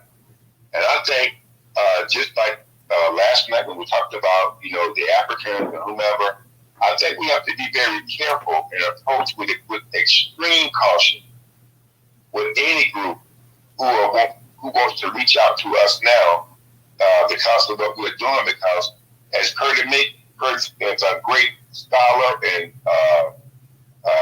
music maker, writer, Curtis Mayfield said, "We're a winner," and we are winning right now, whether people know it or not. See, we have to understand how white supremacy works. They try to make it look as if we're not moving forward. Oh no, we are progressing. Oh yes, we are. And my position is, we have to continue to do what we're doing for ourselves, because I don't want to leave this place like this with these young people coming behind me, because they don't deserve this. And I know I got to do what I can to make sure that they are left with better information and everything. That's why I keep telling people that start to archive our truth and make sure you pass it down, whether it's someone within your family or outside of your family. Make sure you leave that information with them, because we cannot allow these children come behind us to go through this again. So that's what I just want to share, because yes, Asada Shakur is over there, and there may be I think there's someone else there too. But, and I thank them for that. But at this time, and I hope they understand that we just have to be more cautious as to who I don't have an issue affiliating with people. But what we have going on for ourselves right now, and we have to understand that a lot of these mayors and other elected officials, they are boule agents, and they will work against our best interest. Somebody put up a post today where it showed how much money that Raphael Warnock, what's his name, Cory Booker, and I can't think of who the third one was. But all these people have taken money from the Israel lobby, and they're working against our best interests. They won't come out and publicly and vehemently fight for us the way they fight for other people. If they come out and they saying something regarding us, it's always this all-inclusive thing. You know, I mean, for example, when Raphael ran for the full Senate, this illegal alien asked him about immigration, and he gave a direct and to-the-point response. But towards the end of his town hall meeting, a brother asked him about reparations. He started talking about expanding Medicaid and all this other garbage, which is nothing. And then he said, and that's a solution. So we have to be very careful when, you know, they're talking about, I think it was, someone said that about they're looking to develop, you know, sister, whatever, with these cities where they got black mayors. Just like DJ has told us numerous times that Ross Baraka up there in New Jersey, he is selling black people out. So if they go, if these people, if the Cuban people go and develop a relationship with Ross Baraka, whatever they want to do, and if it's going to undermine us, of course he's going to be in favor of it. So we have to be very mindful that, as Dr. Clark told us, we don't have any friends. We really do not have any friends. And so I just want people to understand this is not about hating anyone. Because if they did what they did to Robert F. Williams when he had to run for his life back in the 60s or whatever, I mean, that same sentiment is more than likely still alive with them. And who knows what else they may be trying to do. But I say we have to concentrate on us and do what we got to do for ourselves. I mean, we have enough people here that we can do that. We don't, you know, I mean, we'll let you support us, but you say, you know, we're gonna have to keep you at 2 arms or 2 legs length, because technically we're at a volatile time right now, and we don't know who is technically. We don't know who's friend and who's foe, and that's regardless of skin color. I'm just gonna be real with it. So I just want to put that out there and make sure that that is on the record, because we can't sit here and act like we haven't seen this playbook before, and then we turn around. We are in a worse position than we were before, and the children that's coming behind us, they gonna have it worse than what we have right now. So I just want to put it out there so it's on the record. Anybody can say what they want to. That's not my problem. That's yours. Because I'm looking out for us and the children that coming behind us. And I'll land with that. All right. Appreciate that, Original. Let me give a shout out to Chosen 619 for the super chat. Chosen 619 says we need to start asking what's in it for us. That's what I said too. Like I don't have an issue with the actual business thing, right? But I do want to know exactly what's beneficial for Black Americans. If we go ahead and we do this or whatever, what's beneficial for us? So I mean, and I don't think that's a crazy question to ask as well too. Fahim, I know you said something about that the white Cubans were kicked out of Cuba during the 50s, whatever, because how they was treating Black people and stuff like that. And I'm not going to sit up here and say that, you know, some of them weren't kicked out for that. But at the same time, how were Black people being treated over there? Were Black people in the 50s in politics holding major key positions up there in Cuba at the time? Because we hear a lot of talk about the anti-Black sentiment in Latin America as well, too. Latin America was also slave colony. So we got to remember that's part of history as well, too. Let me go ahead and kick it to Trouble. Trouble, go ahead and unmute your mic. How you doing tonight? Hey, Toter, can you hear me? I'm out of town, so I'm not on Wi-Fi right now. Can y'all hear me? Yes, man, we can hear you. How you doing? I'm doing all right. Shout out to everybody in the group. So you all pretty much said everything that I was going to say, but when I was reading the article, I felt the same way that you did, is that they referenced a Black American group, but they didn't reference anything as anything else as far as what they could do for us as a community of people that they were representing, that they said they wanted to have open doors with us. The only thing that they utilized was a Black American group. And then they went on to name Afro-Latinos, Afro-Cubans, and other people. And that's problematic when we're talking about specifically Black Americans. And it's almost like they're doing the same thing everybody else over here is doing, is they're using flat blackness. You want to reference Black Americans, who is the leaders of this thing, if you want to put it that way. But then when you're talking about what you're going to do and who you're going to do it for, you're naming everybody but us. And so when we say Black Americans, we're looking at it as us Black foundational Americans, us from the lineage, whereas it seems like they're using our groups to then segue all Blacks in. And this is what you want to do for these all Black groups. And so, like you stated earlier, I need them to be specific. Be specific about what these open doors entail. What's in it for us? What are we going to benefit? How are we going to benefit? And until you get these sanctions that the United States have imposed on you, there's really no need for you to be calling for that. Now, are they coming from the angle of how our civil rights leaders in the 50s and 60s was able to put immigration on the table so that all of these other nations could come? Are they using us because they think we have that type of voice in this decade and era? Are they looking at the fact of how our Black, again, civil rights leaders, even our entertainers, was vocal about apartheid over in Africa and what we was able to do for them over there, and feeling as if we have that same vocal power and political stance to help them over there in Cuba to get these sanctions and things off of them, but at the same time, again, as you stated, and Professor came and reiterated, they have a problem with the dark-skinned Black Cubans over in Cuba. So that's not making me as a Black American feel comfortable with the fact that you don't even treat your Blacks in your nation according to how they should be treated, but you want to forge a relationship with Black Americans over here, and it's basically because of our spending power.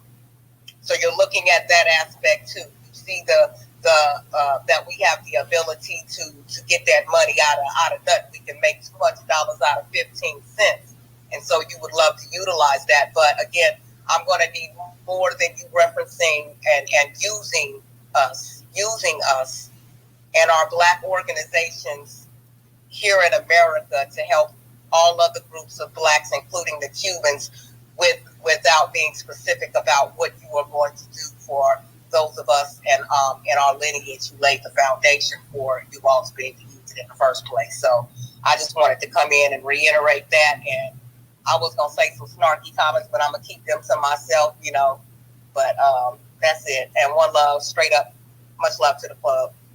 All right. Thank you, Trouble. And that's simply what I was saying is that, hey, in the article, it didn't really give me a definitive answer for what I was looking for. I want to know exactly, when you start talking about investment and foreign investors and things of that nature as well, I want to know exactly what are we talking about and exactly, what is it pertaining to Black people as well too. So, I don't have a problem, and and shout out to them for some of the things they've done for Black Americans in this and throughout the past 50 years or so.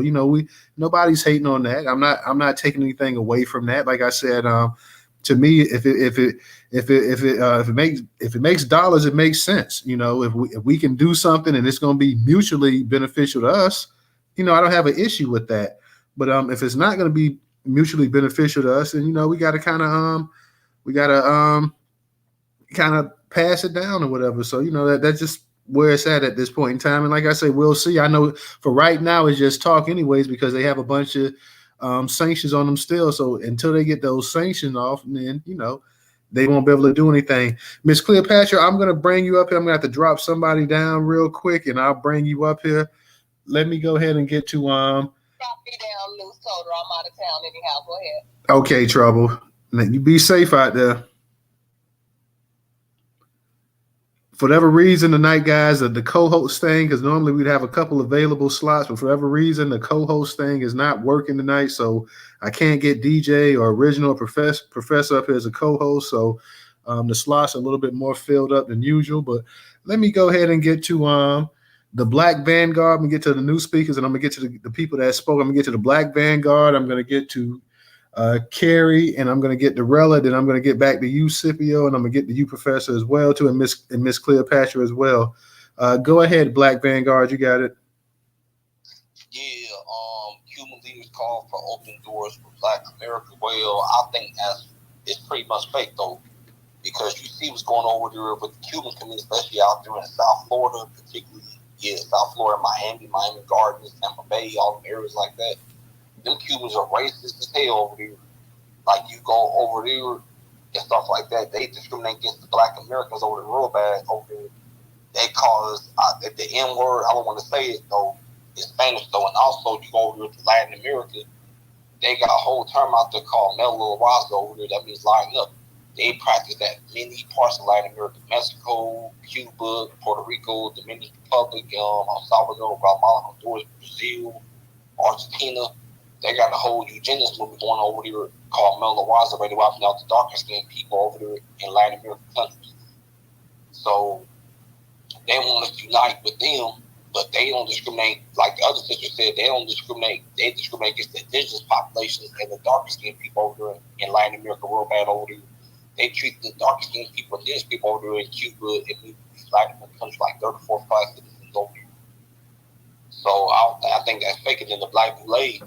Over there, you got a lot of Caribbeans over there in Florida, especially South Florida. So a lot of them people, you got actually a lot of Boule and stuff like that. They need to be considered public enemy number one in the Black community. These D9s, sorority fraternities, the NAACPs, the urban leagues, they need to be considered public enemy number one in the Black community because they've been undermining our community for the last 100 years now. So I would say the Cubans, like Dr. Carl Anderson said, we don't have no allies though, so I would say this is nothing but fake stuff like that. The reason why you're doing that, if the benefits for our people politically, economically though, what they trying to do is they try to look at sanctions on Cuba, so people can benefit. They can say, forget Black Americans though, so they doing the same thing that the other groups of people do once they come up, once they leave Black Americans. Same thing about the African CDs, Hispanics, the Cubans. They ain't no different than these Africans or these Caribbeans or these Asians, other immigrant groups that come over here in the Black Boule.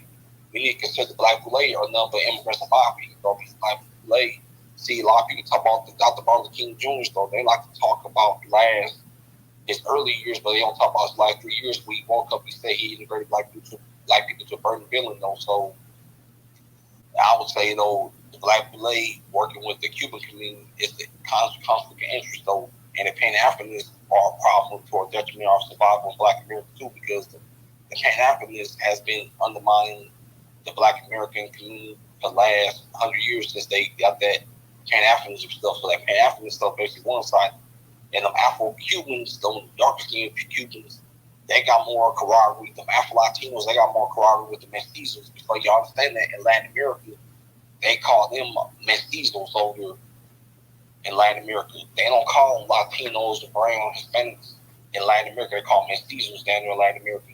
That's a proper term. They come over to Latin American mestizos. So I would say the Afro-Latinos, to tell you the truth though, whether they're Cuban, Puerto Rican, Dominican Republic, or wherever Latin American country they come from, they got more of a camaraderie with the mestizos over there in Latin America. So when they come over into this country, they join us right with these racist mestizos that come from Latin America. They were all against Black Americans, writers in Florida, New York, with the Puerto Ricans, Dominicans over here in New York, where it's come to Los Angeles with the Belizeans.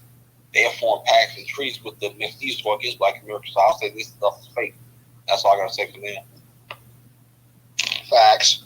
All right, appreciate that, Black Vanguard. Carrie, she must have stepped down, so we'll go ahead and get to Rella. Rella, what's going on with you tonight? Hey, Newstoter. Shout out to the room. Travel safe. Trouble. And definitely peace, love, and lineage-based reparations. Thank you so much for that original. The gentleman that was speaking, I think I know that voice, but shout out to you. And definitely, I actually want to say, Somali has always come into the space, and I believe in genuinely, having the dialogue. And I think that's really how it should be. I don't believe in policing other groups of people and learning about who we are, because that's how we actually get our message out. I think when you hear someone talk about who we are in our lineage and the purpose of what it is and why we're delineating, I don't think it's necessarily them regurgitating our narrative in their own way. It's now us correcting the way others actually see and how we see ourselves and how erasure happens. This has been the fight amongst even the Pan-Africans and people who try to make us one big black Negro, one big black African, or just one big black anything, because of the simple fact that we are an amalgamation of things and we deserve to be recognized and also protected. So I think Coleman Hughes, and I'm bringing up Coleman Hughes because he is a conservative talking head who is a mixed melanated race. He is classified, when I looked it up, as African American and Puerto Rican. And so whether or not people care for the double nationality term, I don't, but I still recognize it because it was created here, and we could debate about that all day long, but I'm not going to be long-winded about that. But I don't agree with it. I'll just say that and leave it there. But Coleman Hughes testified, and he testified on the behalf, or was supposed to testify on the behalf of all black people, black Americans in the United States, that we didn't need reparations. This is someone who has a Puerto Rican half lineage. And this is why we say that the gatekeeping and delineation is important, because you have people from other groups who are participating in degradation, and they're participating in almost terroristic behaviors that are harmful to us in many different ways. He had a space, just like Candace Owens had a space, to be in front of our government, and they literally decided that they were going to denounce reparations on our behalf, speaking for us, right? And then they were also going make it about the conservative point of view in regards to politics and party. And they did that even having access in front of the United States government, instead of actually standing on the business that we are on. And because at that time we weren't as loud as we are today, they were able to get in front of our government and denounce or say that reparations was not needed for us because they believe it's a handout. I want to make this clear. People like that have to be silenced. And when I say silenced, I mean silenced not in a way that we shut them up, but silenced in a way that they understand their voice is no longer in the ethosphere of making the decision for our group.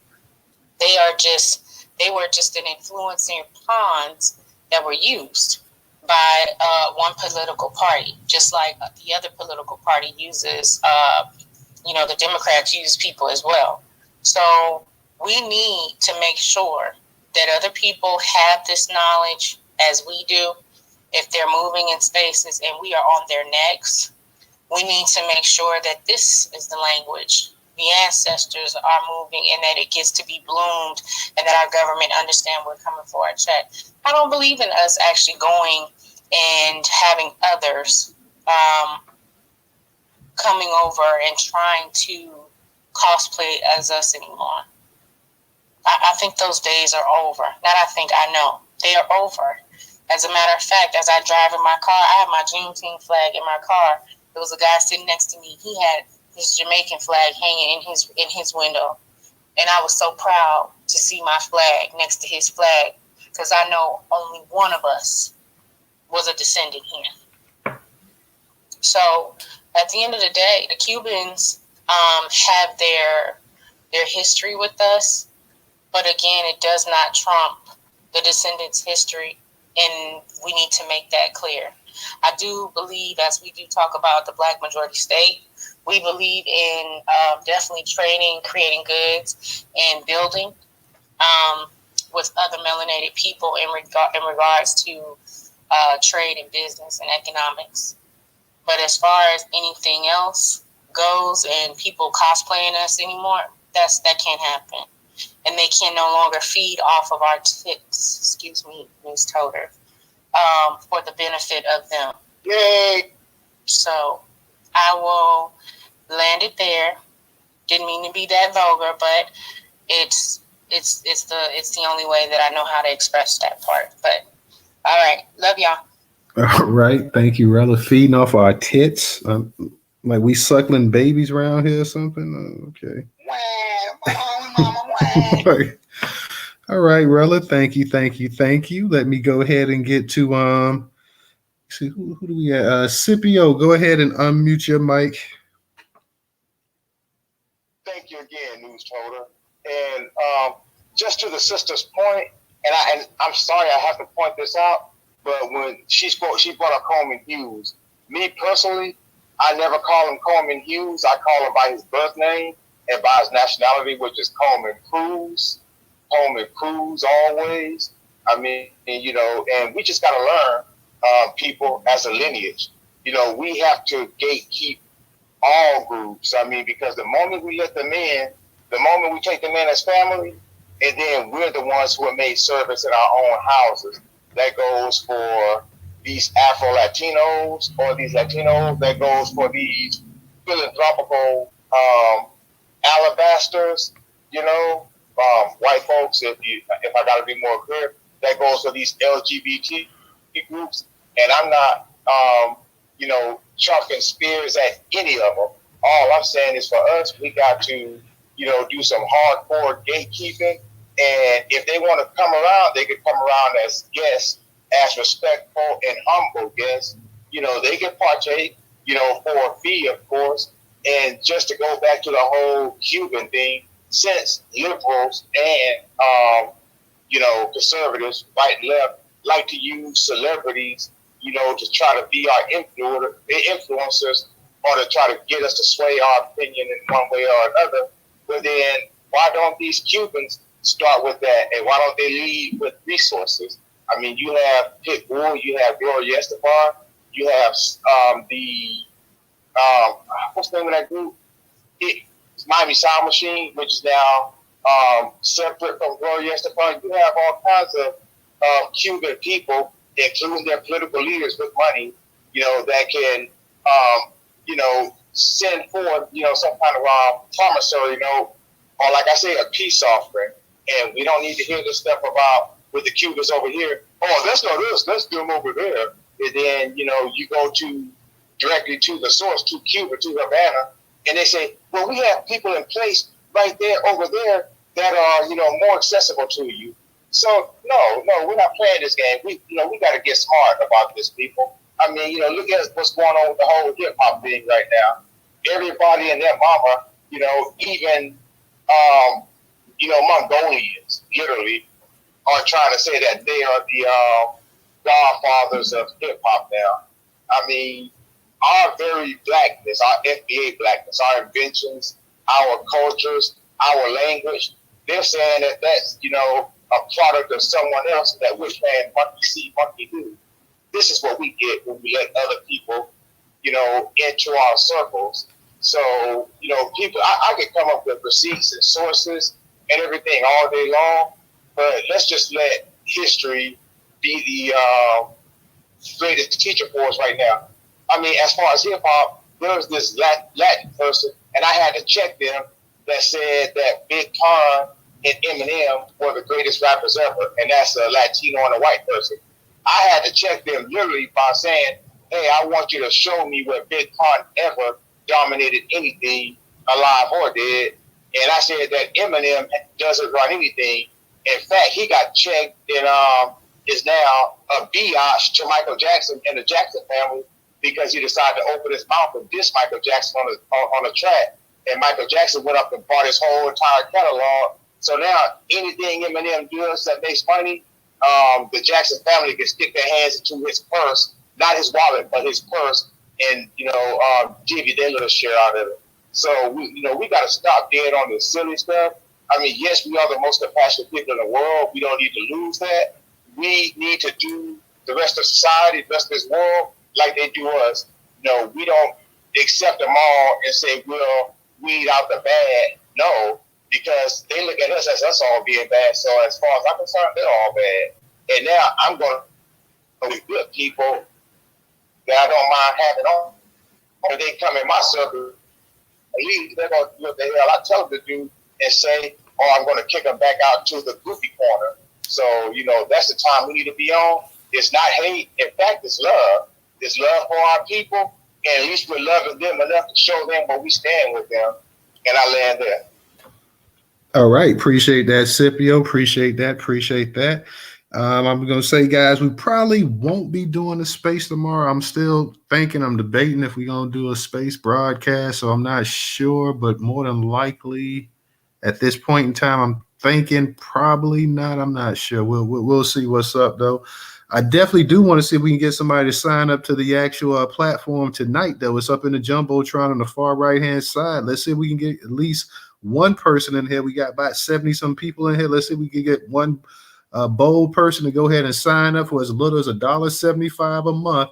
I mean, that's really, really affordable and cheap that you can support a Black-owned business. You guys already know the platform. Make sure y'all visit Newstoter.com to stay up to date on breaking Black news. But for as little as $1.75, you can go ahead and you can support Newstoter monthly on the actual website for as little as $1.75. So I know we got somebody in here, one brave soul that we can get in here tonight before the space is over with, that'll go ahead and click that link up in the Jumbotron on the far right-hand side, create a profile, and go ahead and become a Newstoter contributor member on the platform. So I'm hoping that we can get one person up in here before the space ends tonight, guys. So definitely go ahead if you can do that. Like I say, $1.75 is as cheap as possible for supporting the business. So if you can't, you can support us on Cash App. $Newstoter, $Newstoter. Let me go ahead and get to Miss Cleopatra, and then I'm gonna get to Let It Be Known, Professor DJ. Miss Cleopatra, go ahead and unmute your mic, sweetie. Okay, I wanted to make just a quick something to ponder. I mean, the Cubans and other groups are doing what they're doing. I often ask myself, how can America work for me in spite of everything that is going on? And I do recognize that it can be quite unfair. We have always had allies within our community. If we didn't have any allies, we would be picking cotton right now. We would still have Jim Crow if we didn't have any allies. I can respect some allyship, but as we go deeper and we look at some of the past relationships, some of this seems very parasitic. And even if we look at the relationship with Africa and Africans and the Caribbeans, there is so much collectively that you don't have to be disrespectful to anyone. You can share with them about Africans coming into the country, wanting to have a special pin so they wouldn't be identified as ADOS. If you say, anything to anyone, they'll tell you, well, Kanye, he's with a white woman. I mean, it'd be something goofy. So I think going forward, I like the fact that we're questioning stuff like this, and I think we should definitely continue to question stuff like this. Just because you've done something 20 years ago, oh well. And then my final comment is, I've said this before, Michelle Obama, ADOS, she's married to Barack Obama. The question, Fahima, and please excuse me if I pronounce your name wrong, that you should be asking Michelle Obama is, why didn't your husband go ahead and allow all the Black Panthers that's stuck over there in Cuba back into the country without any ramifications? Where was Obama's courage? Because, you know, we're always speaking up. We're always speaking out. We're not quiet here. You know, that's the question that we need to ask Obama. Can I answer her question? Real quick, because then we got to get to the other speakers real quick. Okay, the president, like Mania Abu-Jamal, for example, that's a state case. The president only has jurisdiction over federal situations. He cannot, if a person had, like, for example, Sana Shakur was in a shootout on the New Jersey Turnpike. Yes, they did have a bounty on her through the Justice Department, but it's a state case, and the president only has jurisdiction over the state. Because we were pushing, and I'm a member of the Jericho Coalition, and I don't know how many people know about the Jericho that deals with political prisoners. Okay, and this president only can pardon people if it's a federal case, not a state case. All right. Thank you, Fahima. Let me go ahead to Let It Be Known. Let It Be Known. Go ahead and unmute your mic. Hey, good evening. Hashi Squirrelo. I read the article. Good evening, Newstoter. Thank you for the space. I read the article and I thought it was what it says, which is Cuban leaders call for open doors with Black community. So I thought it was going to be an article about them wanting to, or opening their doors for citizenship or something to that effect. But what they're doing is calling for open doors with the Black community standing next to them, calling for open doors. So I didn't see anything in the article that would result in any benefit to us. And it's just so unfortunate, once again, you know, even with Pan-Africanism, the concept is always involves an extraction of resources from us and into those countries, and never, hey, let's invest in Black American businesses, you know, from Africa. Let's take our money and invest our oil money. Let's take, you know, whatever these relations we have with Cuba. It appears that they don't even buy products here. You know, they're not even offering any kind of citizenship. You go over there for educational research or whatever. So I was looking up the population of Cuba, and when I was under the assumption that they meant open doors for us, and I was like, when I was thinking about the weather and looked up the population, there's only 11 million people there. And I heard someone earlier mention the birth rate. And so that's why I came up. And with the thought in mind, could we just take over Cuba? Because they only have 11 million people. Maybe we should, you know, send a few people up in there, for real. But yeah, that's my submission. Thank you. Take over Cuba. Yeah. All right. Thank you. Let me give a shout out real quick to Creative Omega for their contribution on Cash App. EHZX, you said, where can you find the article? I thought I put it in the description on YouTube. EHZ. I'm not sure. I may have forgot, or I may have even added the article from last night. So check the description. I may have forgot that, but check it. If you check the description, click the link, you can take it. It'll take you to the actual article as well, too. Professor, I know you had your hand up. Did you want to go ahead and speak? But we get it to a couple of other speakers.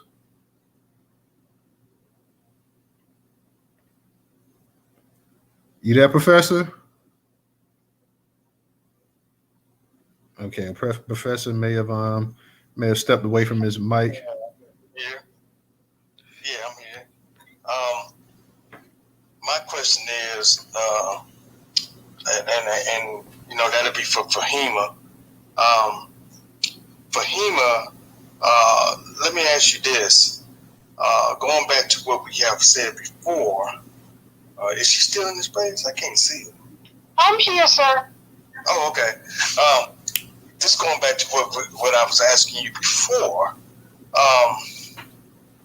The question is, as we looking at the current status between Cuba and the United States of America, if they lift all embargoes and all the different regulations that they have placed on Cuba, is this a good situation for us to move forward on as Black Americans to try to build a relationship with the Cuban leaders? That's the question right there. I want to know if this is something that we as Black Americans should move on and say, hey, let's bring these guys to the table and let's see if this is something in the current situation. Because I know you have mentioned that this has been ongoing, but I'm just saying, if they remove all of the embargoes, all of the different regulations that have been placed,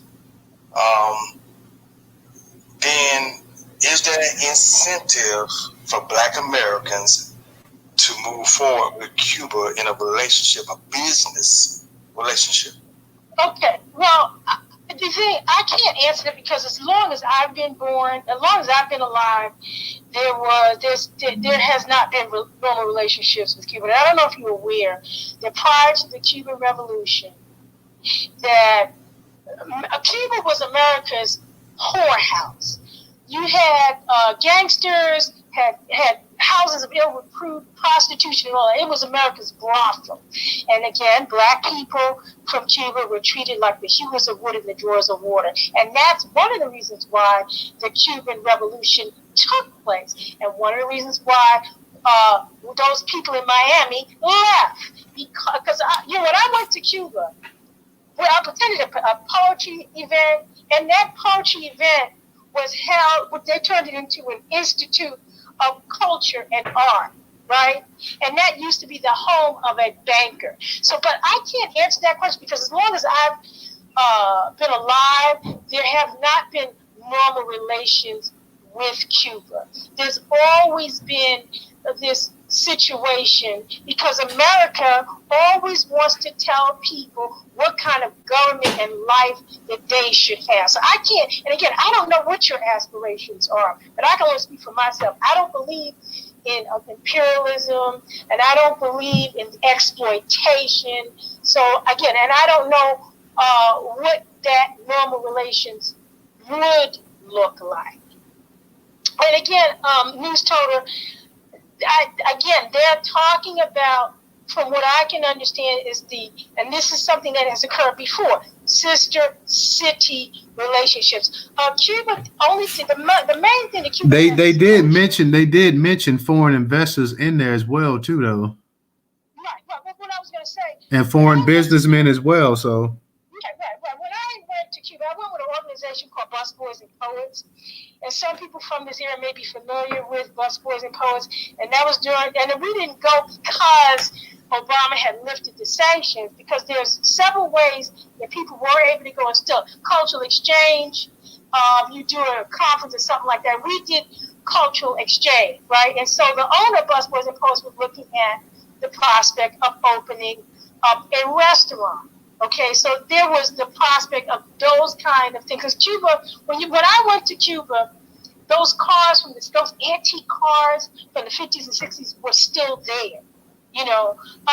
Because of the embargo, they aren't able to import parts to upgrade this, because if you do business with Cuba, you can be sanctioned. This is why a number of countries that are allies with Cuba aren't able to do it. Again, during COVID, they suffered greatly, but they were still able to develop a vaccine that was much more effective than the vaccine in this country. But that's a whole other conversation. And I just want to address something that the brothers had said. The 5 years, because I knew both Herman Ferguson. I didn't know the brother Robert Williams. I did meet his wife in California. But I knew Herman Ferguson, who was also an exile in Cuba. He did not leave Cuba because some white people were in Fidel Castro's ear. he wanted to open it off because he broadcasted his radio program the 5 years that he was in Cuba, and they had a falling out because he wanted to open his field office, and there wasn't an issue with the infrastructure. And then he left and went to China and was quoted by Mao Zedong. But it wasn't because some white people were in Fidel Castro's ears. I don't know where that information came from. He wanted to open his field office. Him and his wife were living in Cuba, and for 5 years he broadcasted his radio show, Radio Havana, from Cuba. All right, thank you, Fahima. Shout out to EHZ for his for their contribution on Cash App. Let me go ahead and get to this person. I can't see your name. Is it Alan S27? Is it Al? Yes, sir. Yes, sir. Hey, how you doing tonight? How you feeling? How's everybody doing, man? Well, good afternoon, man. I mean, good night. I'm actually a Cuban descent down here, born and raised in South Florida. Okay, what's going on now? So when I came here to this, I mean, I grew up in Carroll City. I grew up with the black community, shoulder to shoulder. Went to Lake Stevens out there in Carroll City. We all know I don't know if any of you guys are from down here or not. I know about Carroll City. I grew up in Lauderdale, so I know about Carroll City. Okay, so you know, back in we used to ride bikes side by side, shoulder to shoulder. Yeah, we get in scuffles. We respect each other though. And we had, so it's kind of a little crazy to me to hear some of these takes, about, because we all came. I mean, at least, poor don't got no racism, no colors on. We come from a certain class, from the lower class. So when you grow up together, you don't see that prejudice. You don't see that fucking. I mean, that's at least me. Hey, don't curse. Hey, don't curse, but go ahead. All right. I apologize for the words.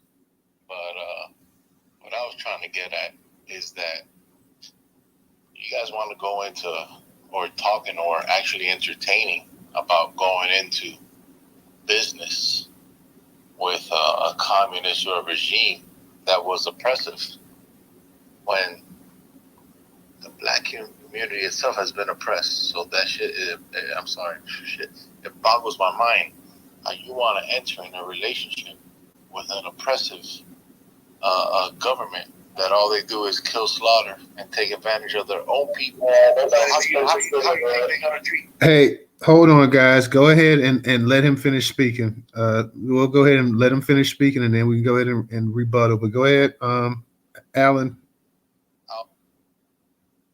It might be a double mute, but go ahead.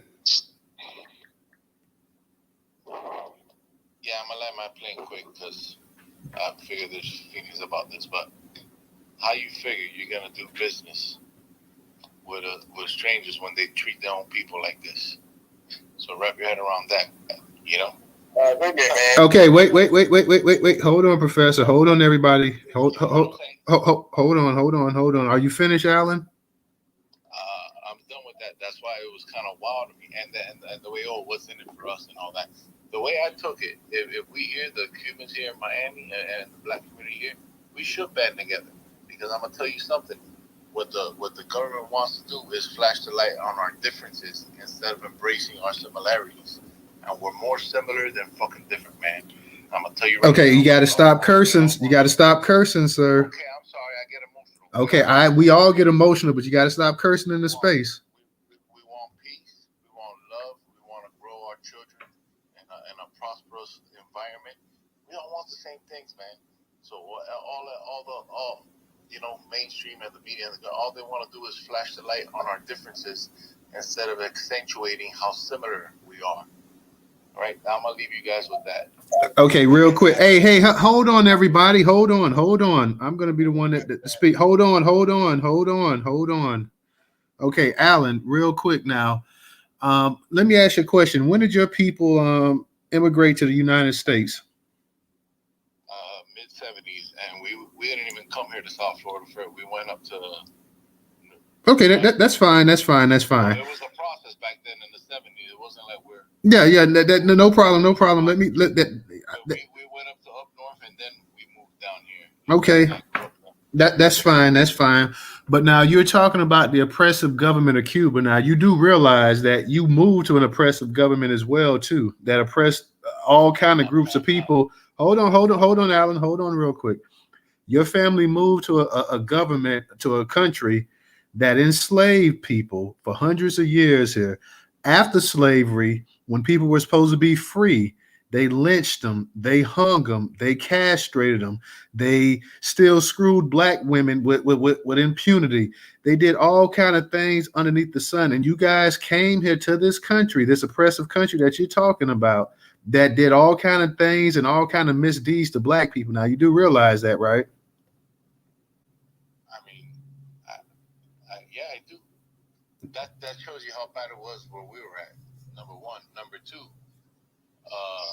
obviously the times have. I mean, now when you came here, now when your family came here in the 70s, you know, black people. We got people throwing themselves in anything that floats, refrigerators, inner tubes, tires, across 90. You think anything that floats? Okay, well, yeah, I can understand that, but I'm just saying. Imagine how bad it is over here. Well, imagine how bad it was over here when you got a country bombing its own people over here. Okay. Well, I'm just saying that you well, hold on, because I let you speak. Now the host is speaking. Now, I get that you're saying how bad it is, and we're not, and you know, I would assume that, you know, the government has changed some over there. We're not over there now. We're saying if they go ahead and they lift these sanctions and embargoes and stuff like that, you know. Okay, we're talking about that's a possibility of doing business or whatever. Like I said, but at the same time, everybody in the world comes to the United States of America, a country that was built off the backs of black people, and nobody has a problem coming over here getting that U.S. dollar and getting that money and stuff like that as well too. And they're talking about how bad and oppressive their governments are. Well, guess what? Everybody else says that the United States government is the boogeyman, that they control the strings of all these other governments, got puppets in place, put sanctions on them and this and that or whatever. So it's like, hey, the United States government is so bad, yet we're going to move to the United States, but don't you do business with the country where we come from or whatever. So, you know, and at the same time, I mean, I'm going to have to be honest with you too. Now, I know you're from Miami or whatnot. The black people in Miami do not run that city. Okay. Havana, Miami is ran by the Cubans down there, and it's ran by the white Cubans. It's not ran by the black Cubans. Now, if we're going to be perfectly honest, Miami, you go to so many stores down there. Last time, I haven't been down there in over 10, 12 years, but hold on, Fahima. Hold on, everybody. The host is speaking now. The host is speaking. That you go down there and you got to go to stores and stuff like that. You almost have to speak Spanish. You know, so let's just be honest right here. Now, there was no place in this country you could go to, and wherever black people was at in this country, we had to learn the language or get our asses whooped to learn it. So, you know, let's be honest right here. There is the treatment that the Cuban people receive in Miami, and we want to compare that to the Haitian people, is a lot different, let alone compared to the other black people in that city as well too. So we can't sit up here and we're saying that, hey, well, you guys want to do business with this government, this oppressive government and this and that or whatever. Yet we got the entire world coming over here, migrating to a country, you know, that did harm to Native Americans, did harm to black people, did harm to any and every other group in the world and everything else as well too. And the most harm with the black people. Yet nobody sits up here and says anything about that. They say, hey, you know what? Yeah, this is the greatest country on earth. I'm going to come here and this and that or whatever. Yet when we talk about doing business with somebody outside of that, then it's a problem. It's an issue right there. So you could kind of understand how that could be. Hold on. I get you. So what you saying? We got more juice than you guys down here? Damn right you do. Man, you crazy. No, you crazy. You crazy. Man. Yeah, you crazy. Now you sitting up here and you pretending. What are you talking about? The Cubans run Miami. Man, Cubans ain't, man, we press a button. Cubans run Miami, bro. Come on, stop it. Come on, stop. We got businesses. Cubans run Miami. Cubans run Miami. Most of your politicians down there are Cuban. Right. Come on, bro. Stop. They all crooked and corrupt. I don't care if they crooked or corrupt or not. Y'all own, I guarantee you own more businesses in Miami than the black people do down there. Am I lying? Okay, so let's move. And you have more money. You have a higher income than the black people down there. You have a higher income than the black people that was down there before you. No, you're arguing. No, you're telling me that you're sitting up here and you're telling me that y'all it's on an even hill between blacks and Cubans in Miami, and I'm telling you that's nonsense. Yeah, you do know. You know how I know? Because I'm in my mid-40s and I'm a Floridian. I haven't lived any other place. I've lived in North and South Florida. And I know this for a fact. I remember when Elian Gonzalez came down there on that float and how they made a big deal about it and how whenever them Haitians came, they sent them back. You're right. All that kicking up dust, all that shit, all that processing. What did it get us? Nothing. They wiped their ass with us, just like they wipe our ass with all the minorities. Okay, let's. Disrespectful. Did you hear the cursing? Well, because I told you not to curse. So, but I mean. Oh, I'm sorry. Okay, whatever.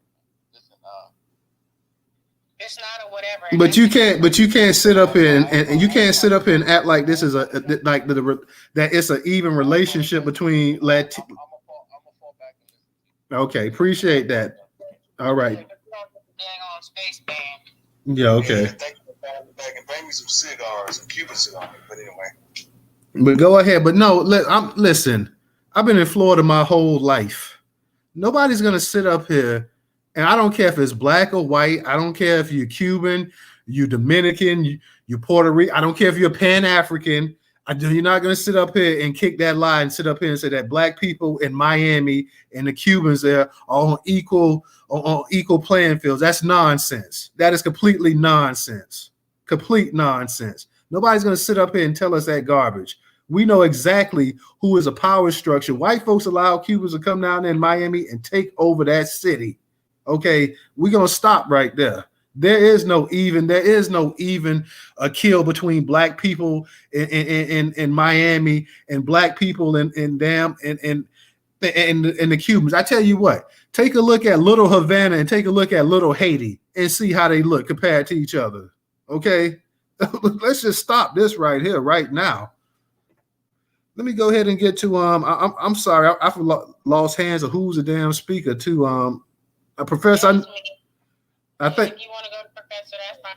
Let me say something real quick while everybody doing they want to.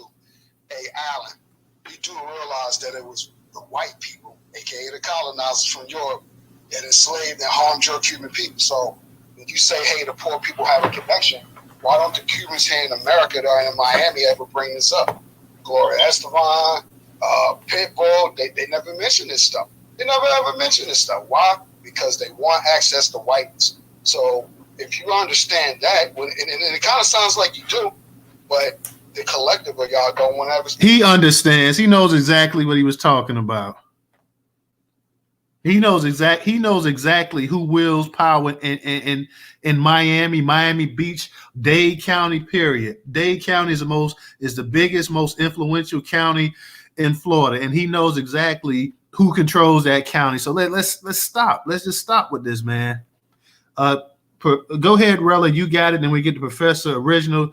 DJ, y'all hold it down for 1 second for me. So this was the display. This is the display that we're talking about. And then at the same time, again, I get it. There's differences between as far as colorism, the black Cubans and white Cubans, and they don't call themselves white flag and all that other stuff. But at the same time, there is a comprehension. There is a comprehension missing when it comes to other groups. You can't come in a space and say, we stood shoulder to shoulder, and I was on my bike and we stood shoulder to shoulder, but you're denouncing at the same time historical references that happened in Florida. Florida alone had a huge history when it comes to slavery.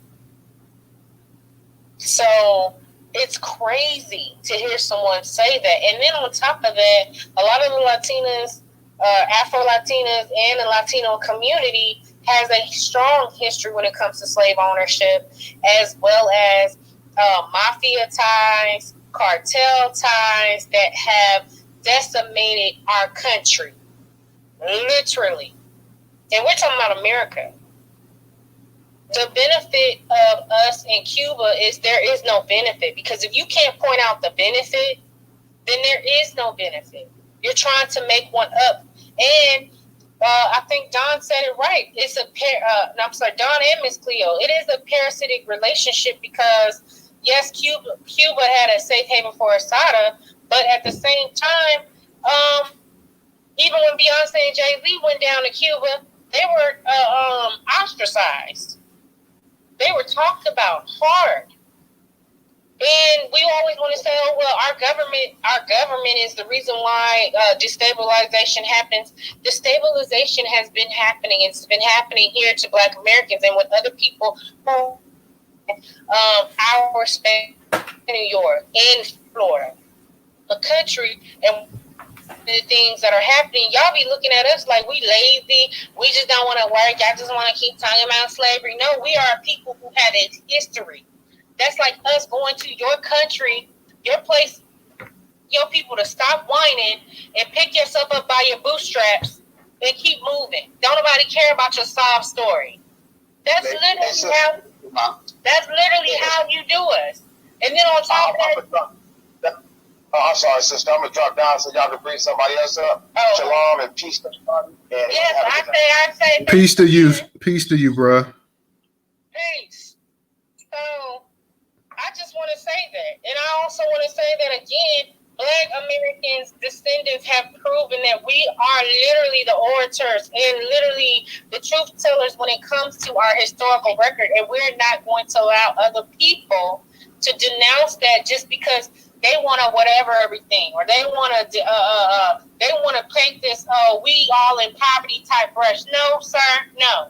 Because even in poverty, other groups of people like Cubans and people from Puerto Rico, people from Guatemala, people from other areas, make sure they let us know that we are totally different. We ain't not near the same at all. At all. And it's so bad, so much so bad that as long as you get a baby out of us, then we all of a sudden, that's the only thing that's good, and you still be treating people bad with colorism, racism, classism. It's practiced. It's literally practiced, and you make sure we know it. So now that we're telling you no, we don't see any benefit. We don't see a benefit. And I did catch the fact that Alan said he was about to say, well, I came here, or we came here, and he stopped. Because again, you are not even proud of your own story origin. Be proud of your own story origin. Your family immigrated into this country, and off the backs of people who laid the foundation for your family to come to this country. That's not destabilization for you. That was a benefit for you. But then you got on stage and literally was about to shit on us. Oops, sorry, Newstoter. He got me cussing. I apologize. Literally about to get him. Literally about to come down our throat and try to whitewash it and say, well, we was all in poverty. We rode shoulder to shoulder. No, there is a story and a historical history down in Florida.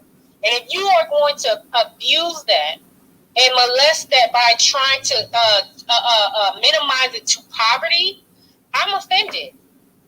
I am offended. I'm offended for the descendants and the people who fought the fight that went on for the people who were enslaved there, the fight for the people who fought through Jim Crow, the Great Depression, and the erasure of their stories, even so much so that the governor, Mr. DeSantis, he got Italian and Cuban ancestry, but don't want to tell nobody, is literally erasing history books and trying to use other things to do so. And I don't hear nobody talking about that. I hear an iota out of other groups of people when it comes to the protection around our story in this country. It's only about you. It's only about, what America did to me and what America did to us.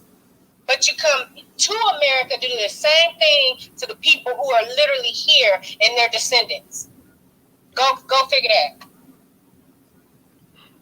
All right, Rella. All right. So we got Alan. He came back up here as well too. So let me go ahead and I'm gonna let you speak real quick, Alan, and then because we got other people. We got people that want to rebuttal. So go ahead. Understood. I understood. But y'all saying shit that I said that I didn't say. You said that I didn't. You constantly, hey, you keep cursing. You keep cursing. I'm sorry. The young lady said that I didn't denounce slavery. I wasn't even talking about that, man.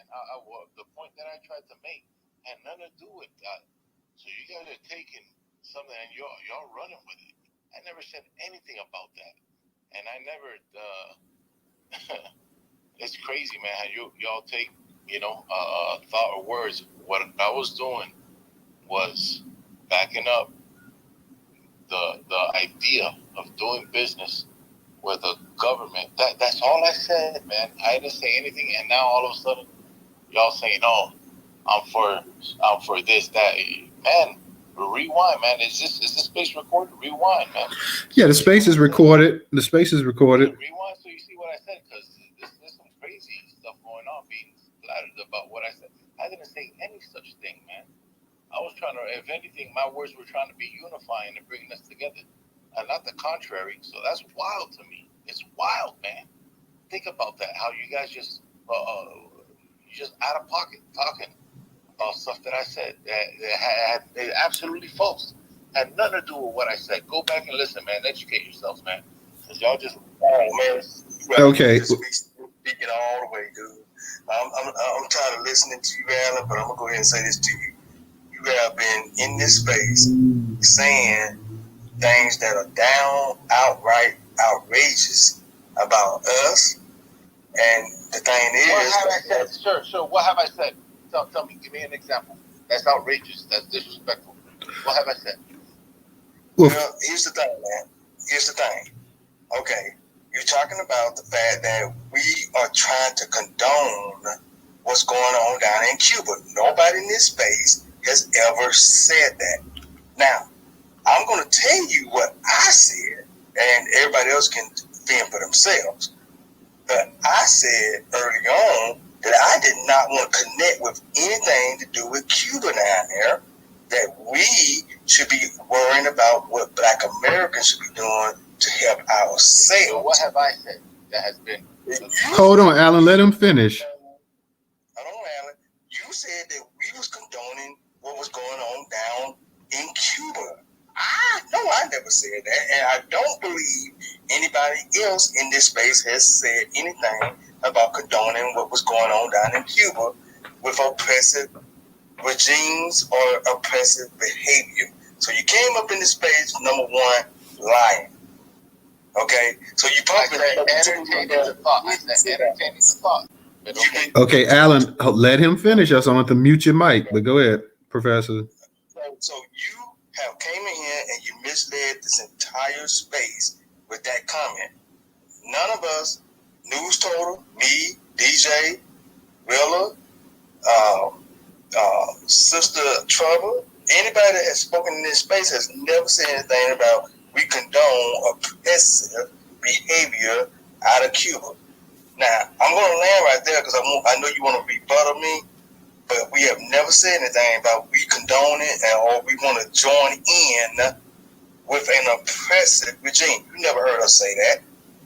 I'm going to land right there.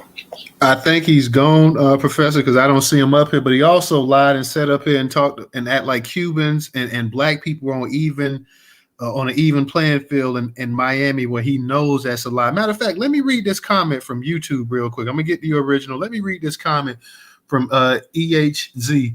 He says, this guy is lying cap. I'm from Homestead. Homestead is right next. It's a county over from Dade County, Miami. He says Homestead. Got peeps in the Keys and Jacksonville. Cubans control Miami and they want to expand their power to other parts. They tried that in Broward County, but they could not, which is true. They tried that in Broward County, the neighboring county where I used to live at, but that wasn't happening there. So he's sitting up here talking about that, you know, we all poor and we all this and that.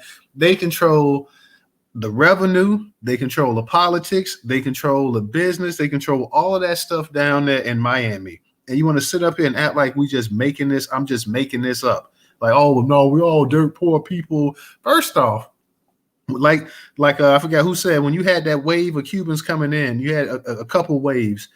The people that was coming over there that got to Miami, those people weren't dirt poor. You know, the first wave of people, the white Cubans and stuff like that, they weren't no dirt poor people. So let's just go ahead and get that up out of here. Now, if you want to talk about the black ones that came later on, okay, fine. But the white ones that came, they weren't dirt poor people. So let's go ahead and cut that crap out. Original, go ahead, you got it. Oh yeah, thank you, Newstoter.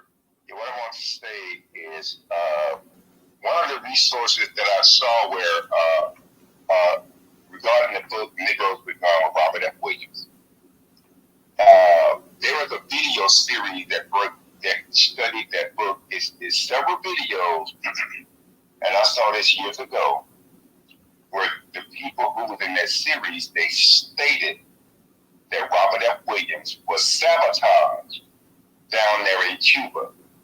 He said that, and they said that something about they didn't know if Castro knew or something like that, but it is true. Robert F. Williams was sabotaged by the by the Cubans down there, and they did that. And let me see what. Oh yeah, and as far the issue came up about Barack Obama. Now, yes, a lot of these incidents where our people are still incarcerated, they are state cases. But what is preventing Barack from writing an amicus position stating that these people should be let out of jail?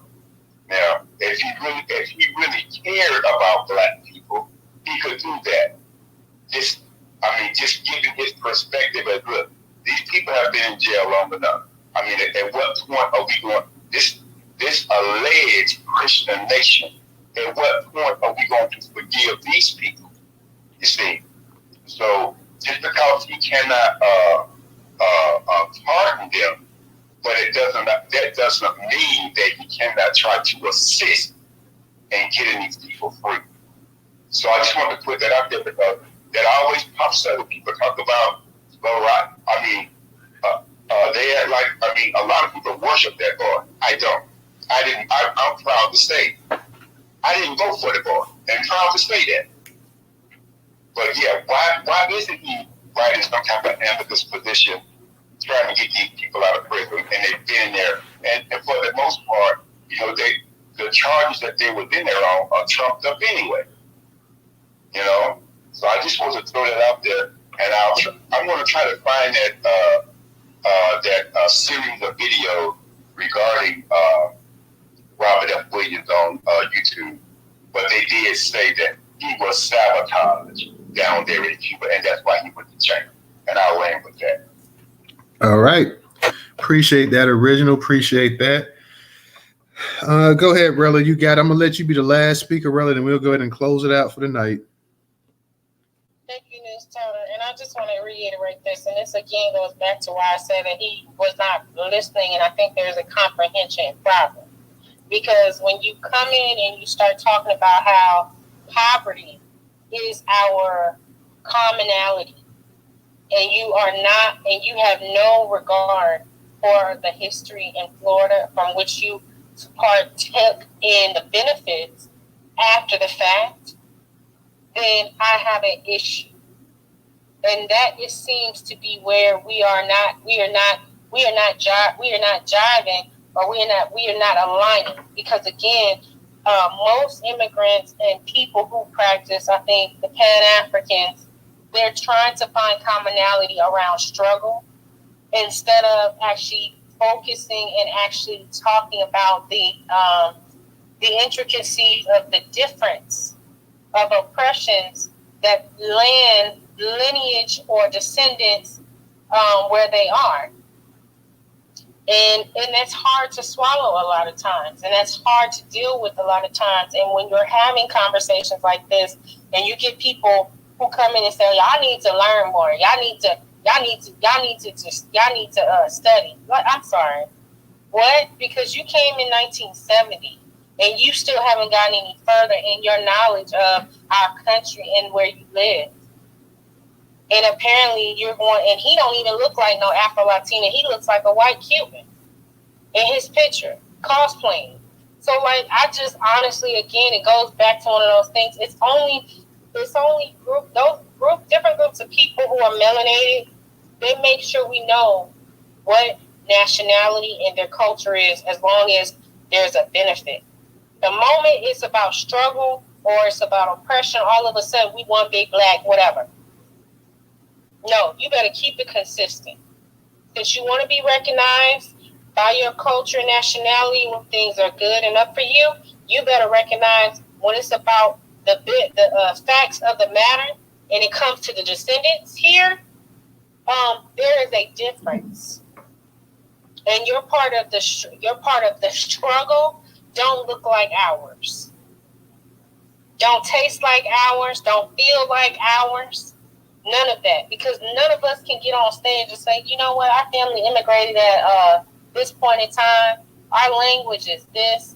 We're just now coming into the fullness of rebirthing two needs, rebirthing and recognizing our joy and love and why we should be so much prouder than we are when it comes to all of the benefits our ancestors laid out and fought for us to be here today. And yes, there were allies. And I do think Miss Cleo, I know Miss Cleo was correct. She was correct in that. But at the same time, we can't even get to that part because people won't even allow us to just exist right now in acknowledging that we do not want to be erased. No, you cannot blend us into one big black Negro and one big black African. No, you cannot. Stop doing it.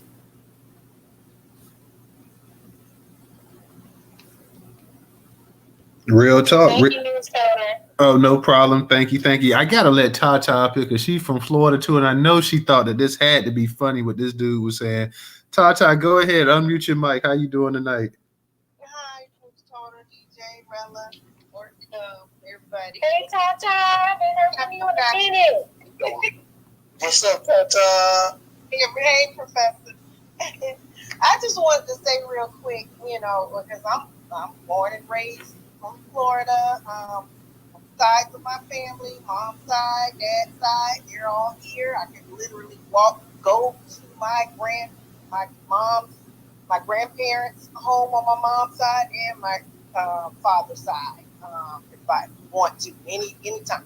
But I just want to say, because people big up Miami, and I know Miami is Miami or whatever, but us, Floridians, we do not frequent Miami, because every time people mention Florida, they mention Miami. But we that live here, I can tell you, I don't know when the last time I've been to Miami. I think I was in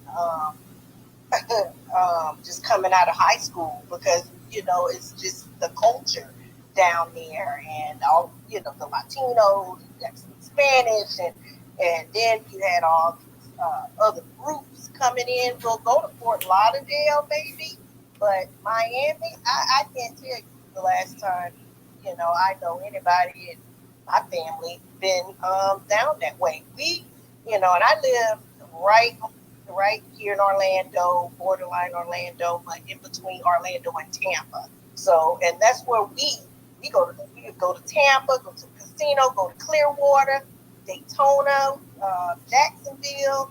We do not go. The most Floridians that I know, we don't go to Miami. So they big up Miami, but Tampa, Clearwater is the place to go when you come here, going to the beach. I love it over there. But yeah, he's being disingenuous or whatever, because we know that they run a lot of that. You got to speak Spanish and everything there. We don't get down with, the people down there like that. No. So that's all I got to say. Thank you for letting me speak, Donor. No problem, sweetie. And last time I've been to Miami, I think was 2014, and before then probably was in the mid 90s. So yeah, like so, I'm with you on that. The traffic, the people, and all the craziness that come with it. You can keep it. Let me go ahead. Shout out to you, Tata.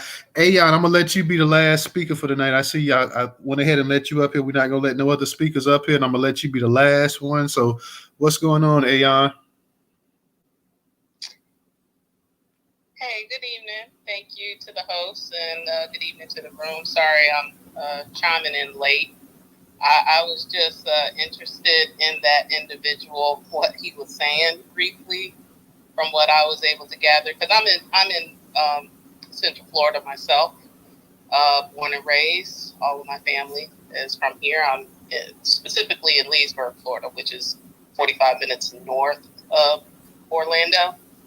But nonetheless, I just found it interesting from what I gathered from what he was saying in regards to what Rilla was touching on, as far as people trying to relate to us based on, quote, their struggles from where they're coming from.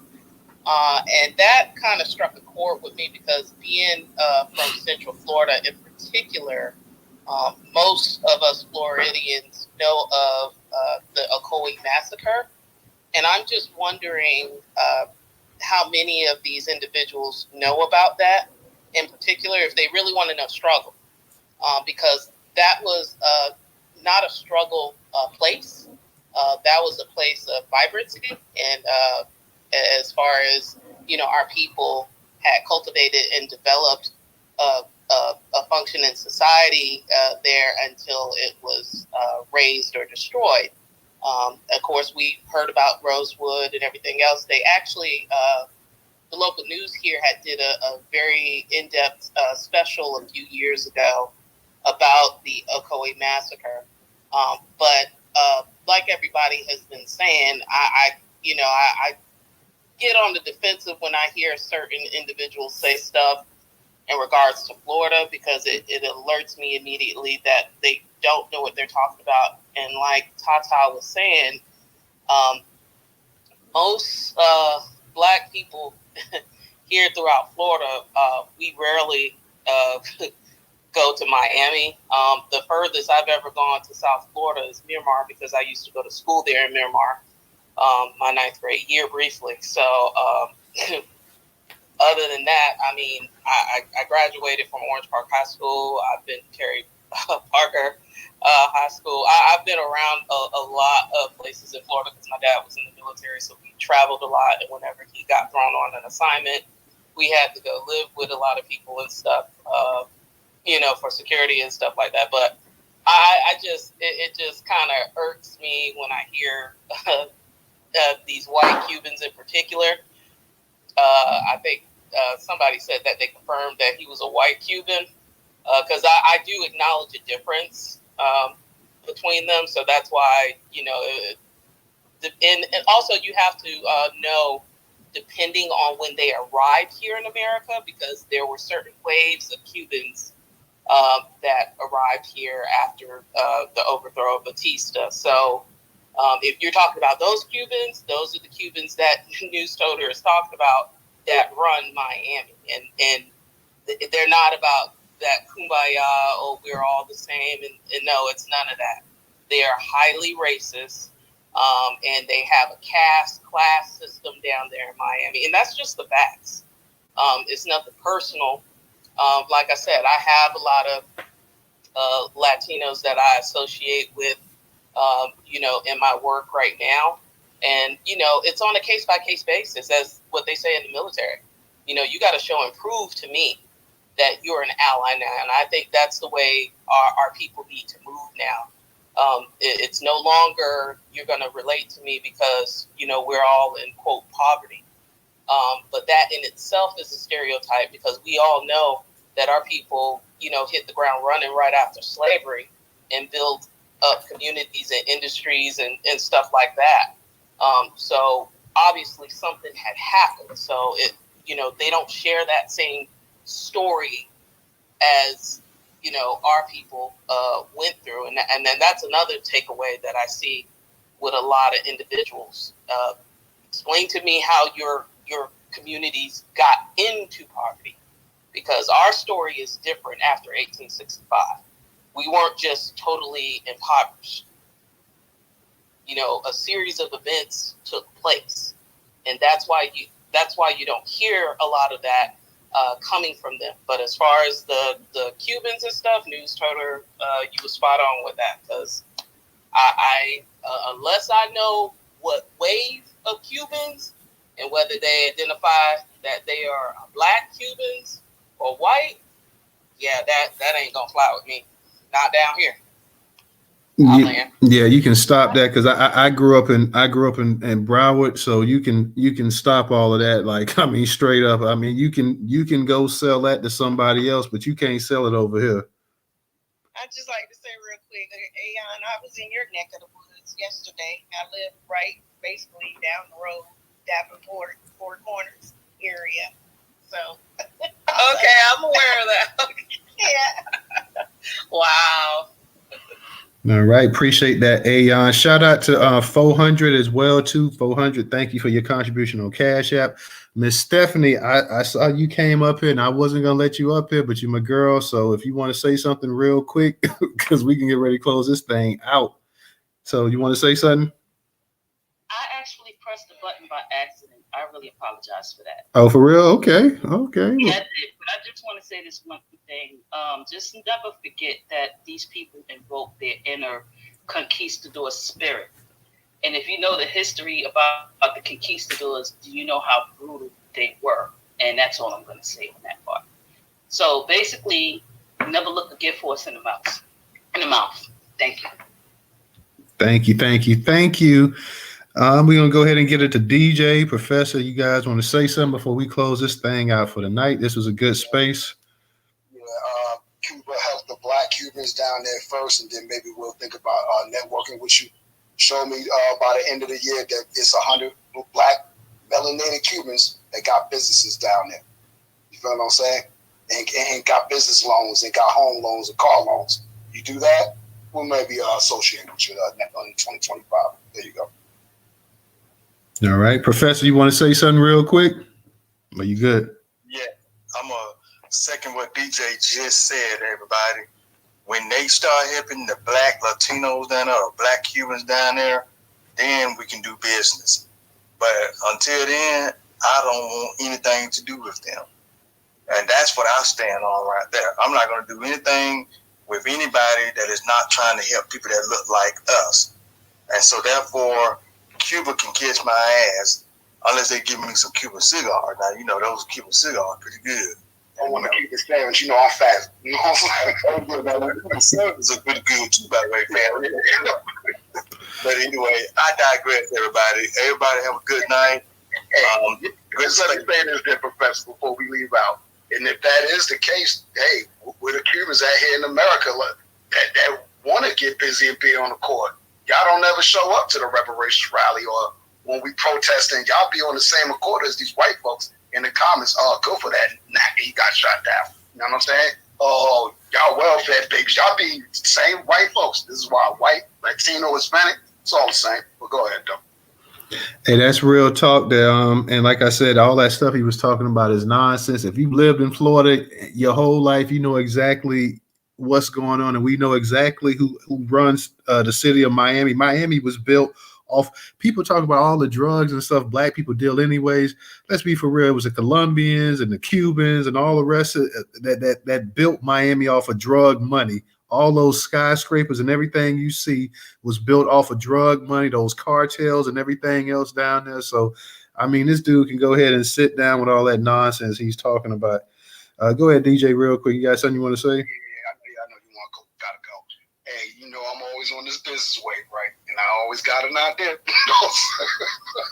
So since this space recorded, y'all could go and trademark somebody that got some money, black Naka down here, or a black Cubano homie. You got some bread. Let's go open up a Cuban sandwich shop and call it the Negro Cuban. You know what I'm saying? And we serve nothing but Cuban sandwiches, yo. And other sandwiches. chicken sandwich. We love chicken. You know what I'm saying? We gonna get it popping. We gonna get it together one day. But y'all, we ain't got time to teach y'all and tell y'all what's going on. Y'all gotta play catch up by reading some books and looking at history. But go ahead. Well, that's what it is, guys. We're going to go ahead on that note, and we're going to go ahead and we're going to end this space for the night, guys. So we will be back tomorrow night. Not tomorrow night, but we may be back tomorrow night. I ain't sure, but if we ain't back tomorrow night, we'll be back Monday, guys. So y'all have a good one. Fahima, I will get you next time. I'm about to close this thing out. So peace. And shout out to everybody that came into space tonight. We will holler at y'all. Y'all have a good night. Peace. It's paid time, Sister Fahima. Paid time. Good night.